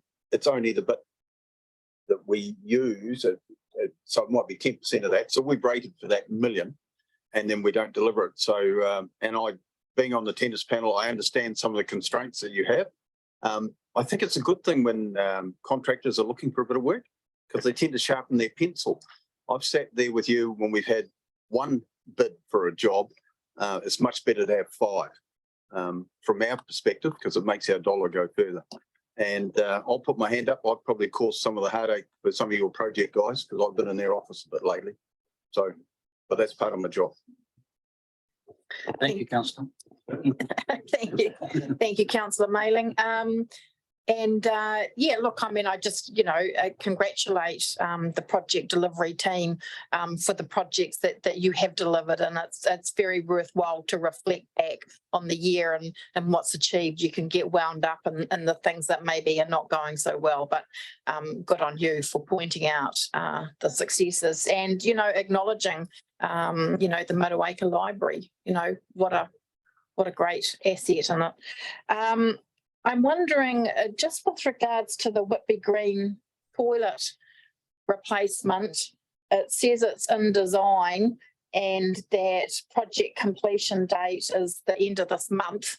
Oh, right, okay, all right, because it doesn't look like much is happening at the moment, but it's kind of a pre-done block, so it doesn't take much to put up.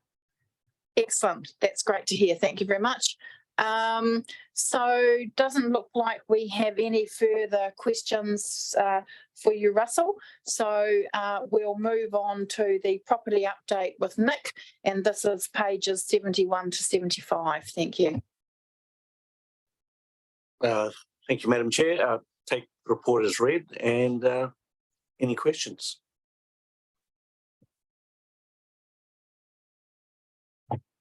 All right, look, before we come to questions, sorry, I'm looking at my own notes now, very poor on my part, but I did have another question, Russell, before you leave, please.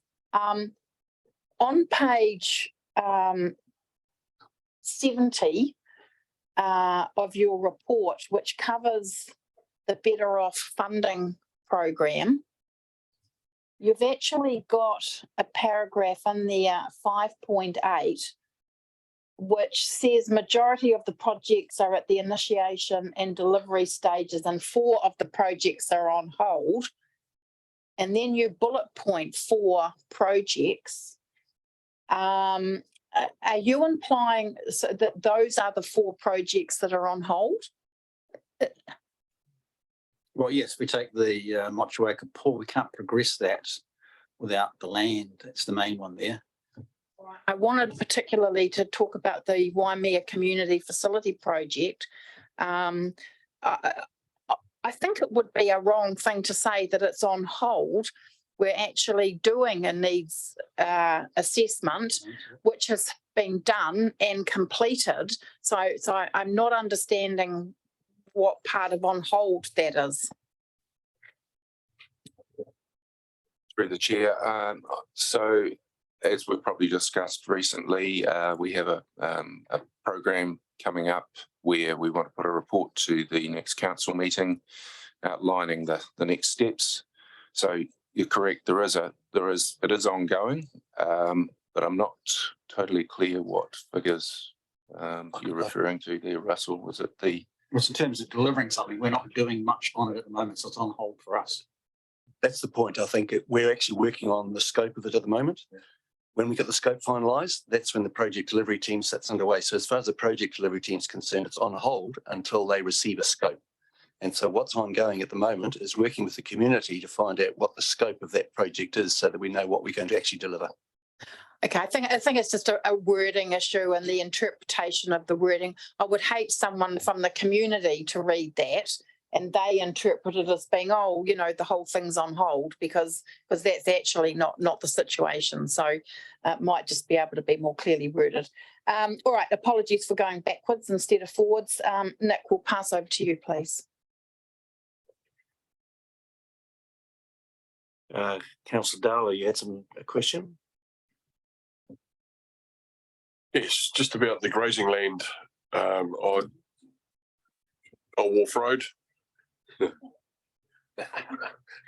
Sorry, no, we've got Mr. Chin, who's now the chair of the operations committee. Thank you. Yeah, the grazing it down Old Wharf Road there. A while ago, we got approached by the Motor Caravan Association about possibly increasing the area. Will that still be part of the consideration at all? I think we declined their proposal, but we've had several proposals since then for that grazing land. Where we are, there was we had some feedback. There was essentially what we were proposing 60,000 from the Motueka Harbour Works Fund to fund a consultative process so that we had an options report to come back to council of what we could do with this grazing land. There was some feedback saying, well, it's not the function of that particular fund. And admittedly, that policy is quite ambiguous. So we'll be looking at it around September to try and get some direction or resolve this issue. And then, but until then, that proposal's been shelved. That's finished. Yeah, right. Thank you. Councillor Maru. Thank you, Madam Chair. It's just a follow-up from Councillor Diallo. Nick, has it been declined or shelved or put on hold in terms of the Motorhome Association? We've declined the Motorhome Association's proposal, and can I just is there criteria to assess that? I'm confused over. It's obviously a staff delegated decision, but is there criteria that proposals like that are assessed against? Through Madam Chair, I might have to get back to you, Councillor Murray. I'm not too sure why it was declined, but I think it had to do with the lack of a plan of what we're going to do with that grazed land. It would be difficult for us to commit an extension to the Motorhome Association when we're getting so many other requests for that piece of grazed land. So the idea was, let's get a plan in place, do some consultation behind it, and then little plan. We've had, as you're all probably aware, there's been requests for it to be turned into a dog park, a Masonic Lodge, residential. The most recent request last week was for it to turn it into a whitebait sanctuary. So it just needs some clarity on what we're going to do with it. Thank you, Madam. Just one more. So will that plan if the policies change and the funds will be subject to a community board resolution, will the community board have some input as to what that the long-term use of that area may be, or will that rest with staff? The reason initially went to council to seek approval for that 60,000. Council at the time resolved that it go back to the community board for their approval, and that's when we ran into a speed bump, and the pushback was that's not what the funds to be used for. So we need to get that clarified. The process will be, if we were to get this funding, there will be a wide community consultation, including the community board, and then we'll go back to council. All right, thank you. So if there are no further questions for Nick, we'll move on to Parks and Reserves with Grant, pages 75 to 94. Thank you. Thank you, Madam Chair, and I'll take the report as read and happy to take any questions. While people are gathering their thoughts, Grant, may I just congratulate your department on the Genia Drive playground. I think it's absolutely brilliant, and I love the kind of the natural feel of the playground, and it's a credit to everybody involved. I do have a question about the commentary you've got on the Faulkners Bush playground upgrade.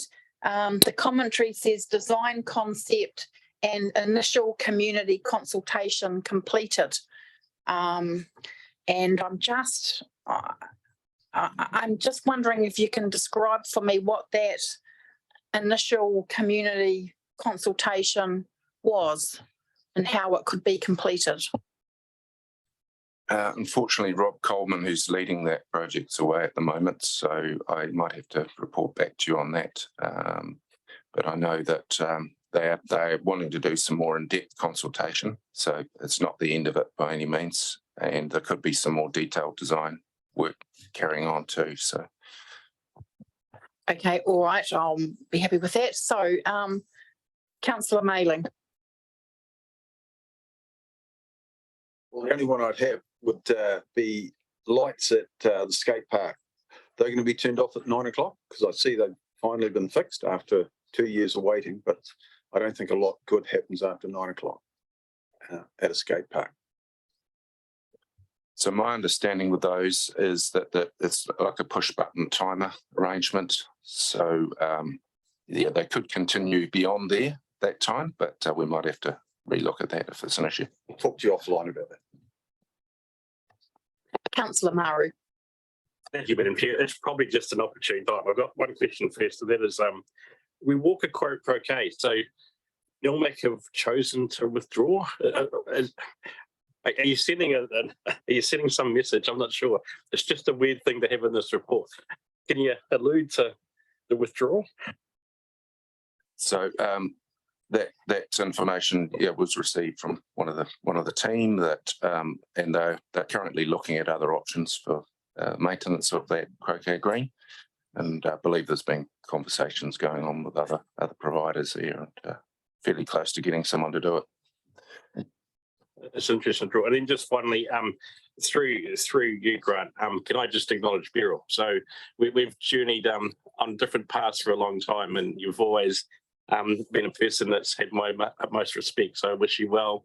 I'm going to say it. We may see you back as a consultant, but just so you, Grant, and your wider team. I was with another facility manager the other day, and they were singing the praises of Tony in his presence. So thank you. Cool. All right. Are you wanting to take up croquet, Councillor Maru, or? I do live in Rewalk, and I do have a bit of spare time, so perhaps I could be in the grass. Any other questions for Grant? No? All right. Thank you very much, Grant. And we will move on to waters and waste update. Mike, thank you very much. Thank you, Madam Chair. I'll take my report as read. I've just got a couple of things I want to highlight. So the Wakefield asbestos cement project, that the pipe cement replacement that's on the go at the moment, making good progress, started last week. They're doing the pressure test of the pipe today. And that's between Pitfield and Peerless Place. And it should be reinstated by next week. So that's the first of 3 parts. Just clarify, that's the new pipe you've replaced the AC with. That's what you're testing? We've replaced the AC, yeah. And testing the new pipe. Just the way you said it sounded like you were testing the AC pipe. So I just want to clarify that. We will be testing all these pipes that we take out. We will be testing the AC. We've got some phenolphthalein now, so we can look at the degradation and try and work out how long these pipes are actually going to last. So that's an extra step that we're going to be doing with AC pipes around the district, because they're certainly not getting the life expectancy in parts that we expect. Other parts like Champion Road, that pipe came out there 50 years after it was installed and it was still as good as new. So it very much depends on the local conditions and installation methods at the time and so on. And then the only other comment I've got to make. Mr. Chair, can I just, there's a report coming to council in a couple of weeks' time for more funding for asbestos pipes in Wakefield. Just want to allude to that. Yeah, for the stage B and C of that same project, yes. We need some money to be swapped around to get that underway. Yep. So that'll take us through to the cemetery as well. And then the last comment is just on Dovedale. There's been a bit of interest in Dovedale this year. There's a few things on the go in the Dovedale water supply scheme. We had quite a major slip in the catchment last month, which totally buried the intake and totally blocked up the treatment plant, and we had to physically dig the granite out. It's the separation point granites. It's very friable once it comes loose, and it flows easily down and causes issues. But we also have harvesting taking place in the upper catchment later this year. So very shortly, we'll be writing to the customers and just reminding them of their obligations to have storage, because we will have days at a time that we won't have continuity of supply. And while we get the treatment plant back up and running, the water will obviously have high turbidity with the slash from the harvesting and so on as well. But we are working very closely with the forestry company, and I understand that their methods are among the best in the district. So, and so the main thing is for the customers is to make sure they've got their 25 cubic meter storage, as they should have already. And we're also just in recent restricted checks, our contractors have been gathering information on what sort of storage people have got out there. And we've got the raw data. So over the next 2 weeks, we'll be collating that data and just assessing and maybe do a follow-up drop with those that don't have anywhere near enough storage. As we know, there will be a few of them. That's all from me. Thank you, Madam Chair. Thank you, Mike. We've got Councillor Butler and then Councillor Walker. Thank you through you, Madam Chair. Yeah, Mike, there's a bit of focus at the moment on the private water bores in Takaka Township. And I just wondered how, I mean, I know that council's not responsible for those bores in any way, but I'm just wondering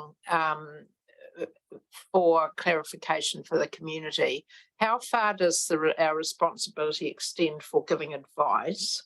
Because in the newsline, people were advised to contact council and ask for an environmental officer. So that's the first thing. And the second thing is, are we advising people to put in UV sterilisation or not? And is there a reason for that?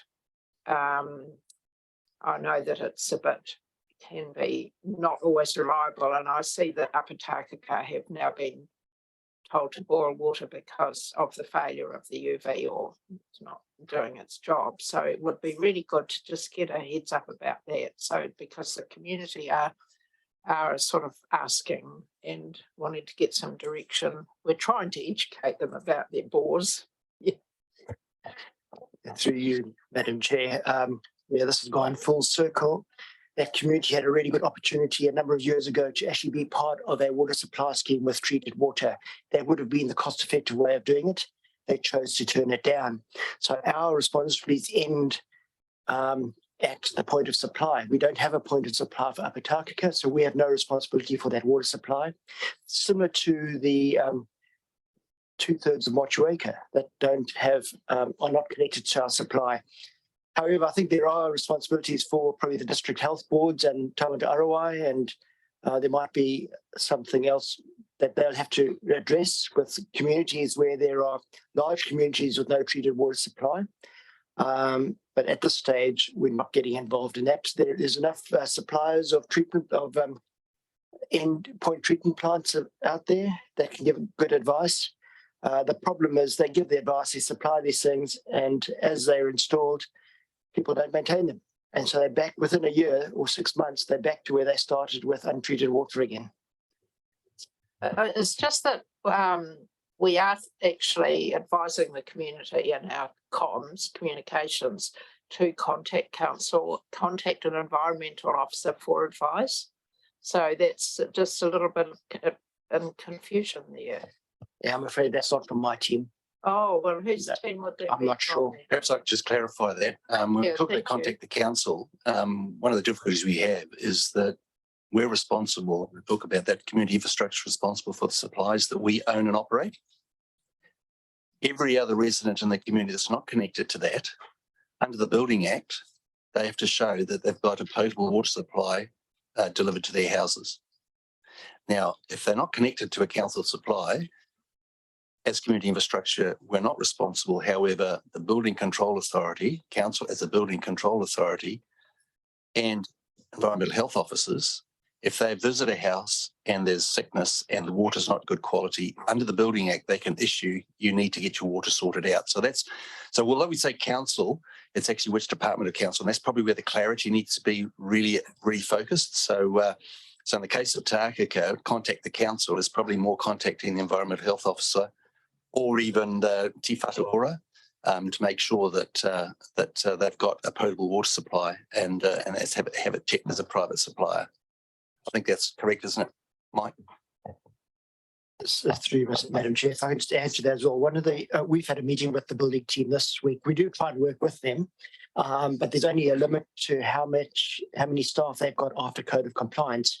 But one of the things we've found is a lot of buildings, we just found about a week ago, we came across 128 properties that were connected to our sewage system that weren't paying rates because they didn't have code of compliance, which is when the trigger comes in that tells us that they are now using our system. So, and similar could happen with the water supply. If they don't get code of compliance, we don't even know if they're connected or not, or in fact that it might be a place that won't be connected to our supply, but the building inspectors wouldn't know that either if they didn't actually go out and inspect for code of compliance. So at the moment, they don't have to get code of compliance until they need to sell. So there's a gap in the system. Thank you, Councillor Butler. Councillor Walker. Yeah, thank you, through Madam Chair. And I don't know, Mike, I have sent an email off to Kim Drummond around this, and I don't know if you can answer this question or not, but I see on page 111 that there is going to be the replenishment of sand at Maraho. And I'm just wondering, with the resource consent, does TDC's penguin management plan come into place? Because in Port Terakoe, it definitely is. I couldn't get a clear answer actually when I asked offline, but I've got some people quite interested to find out, is that plan being implemented right across TDC, or is it just at Port Terakoe? What does that mean for Maraho? Thanks. So through you, Madam Chair, we're going to have to check on that. Neither David nor I are aware of the requirements for that. Through you, Madam Chair. I think the penguin nesting boxes was implemented back in 2011. There wasn't really a plan in place, and it's grown since then. And so we've just put in some fences to protect them, but I'm not aware of a wider plan. But that's at Port Terakoe. The question is around Maraho. Yeah.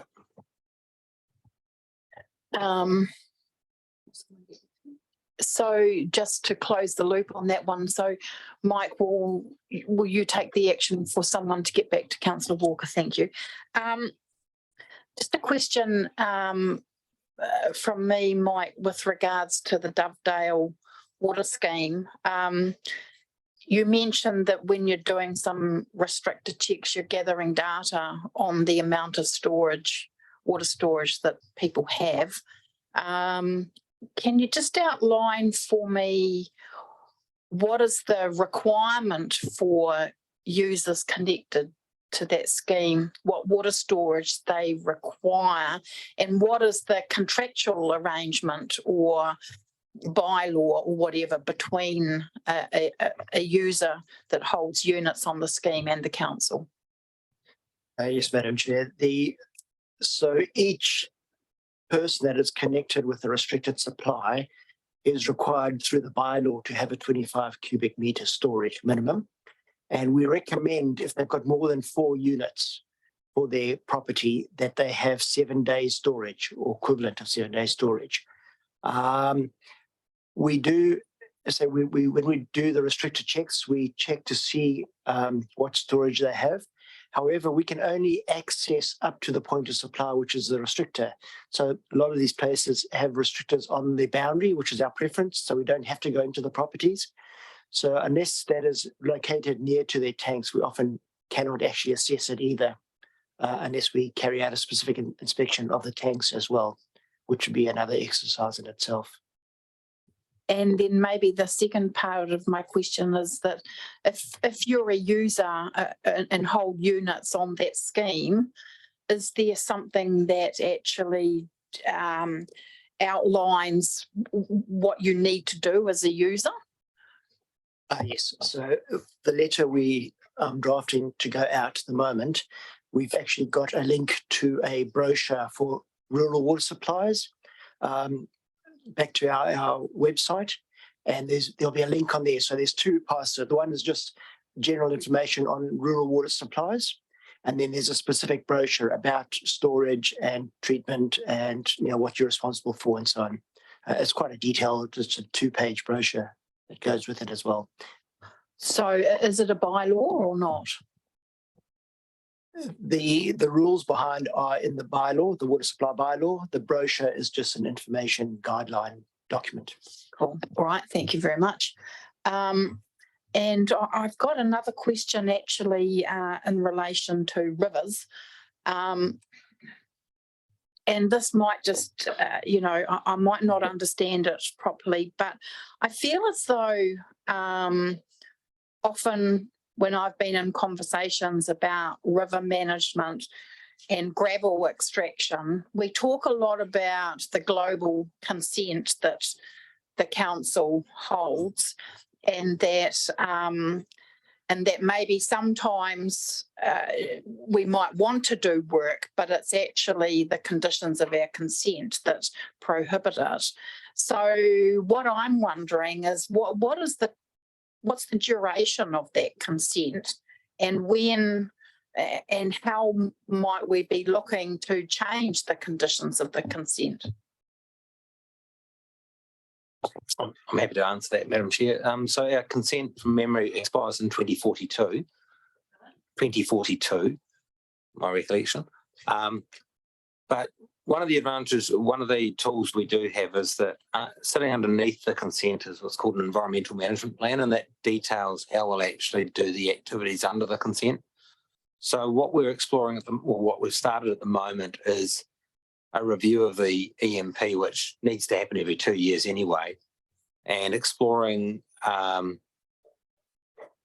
making things a bit more efficient, the way we do things, and targeting the higher risk activities through the EMP. So that EMP needs to go through a consultation process with some of the named parties in our consent. So that, DOC, Fish and Game, and local iwi as well. So that's a process we're working through. So I'm moderately optimistic that we can make some of the activities easier to do under the consent. A sort of a supplementary question. So if in actual fact we weren't able to make some river management practices easier using the EMP process, can we instigate a review of the conditions of the consent? And would we look to do that in order to address what we're hearing from the community? So in answer to that, we could apply for a variation to the resource consent. We'd need to think carefully about the time and the cost of doing that. I think we'd probably focus on, if we're not able to vary some things, how we can make the processes around those requirements flow smoother. So some of the consultation and communication processes are quite difficult at the moment, quite time consuming. I think we'd look to find a way to meet with interested parties to make that happen smoother. So that, but I think, if we needed to, we could look to vary the consent, but particularly because it was quite a contested consent, it went to arbitration. So there was some strong disagreement on some aspects. So I think we wouldn't want to underestimate the cost of varying the conditions. Deputy Mayor Bryant.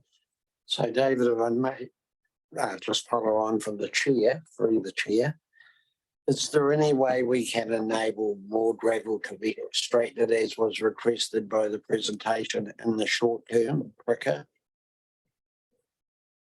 So through the chair, we are actively working, particularly on the Upper Motueka at the moment. We We're really, there's a balance there between risk and demand and confidence that the work we're doing is good river management. So there's certainly demand for gravel, and we're issuing that. One of the things we take advice on this, we just need to be careful that we don't get unintended consequences in terms of extracting too much at once. And there's certainly a tension between different views in the community on how much should come out, how quickly, but we are moving quicker on that at the moment. We just need to be, take deliberate steps and just be careful with how we manage that extraction. Now, there are examples of, catchments around the country where there's been unintended consequences from going too quickly on gravel extraction. So we're just carefully considering it as we go. So I think around the time of the flooding, we had a bit of a hiatus where we were doing environmental management plans. Have we got through that now and able to get them processed quicker? We're still working through that. So probably what you're referring to there is our pre-works planning sheets. So our consent and the EMP we're working under at the moment requires us for each site to prepare a works planning sheet, considers in quite a lot of detail the potential effect of the work we're doing. We are moving through that, but it's fair to say that it takes longer than we'd like it to. So we're still working on that EMP process to make that a bit smoother and easier for the staff. Thank you. Thank you. Any further questions for Mike or David? No, so we're still be looking for a mover of the resolution, which is to receive the report, moved by Councillor Mailing, seconded by Councillor Butler. Any further questions, discussion? If not, I'll put the resolution. All those in favour, please say aye. Aye. Against, carried. Thank you very much. Just one moment. Yeah. And I shall ask Councillor Walker to do our closing parakia, please.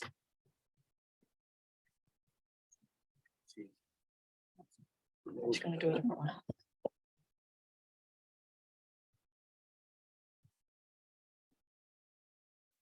Ki hora te marino, kia whakapapa po ngāmu te moana. Aria atu araha mai, tēnā tātou, tēnā tātou, tēnā tātou katoa. Let calm go forth. The sea shines like the greenstone. Goodwill has been exchanged. Acknowledgements to you, me, and everyone here. Thank you very much. Thank you, everybody. Meeting finished.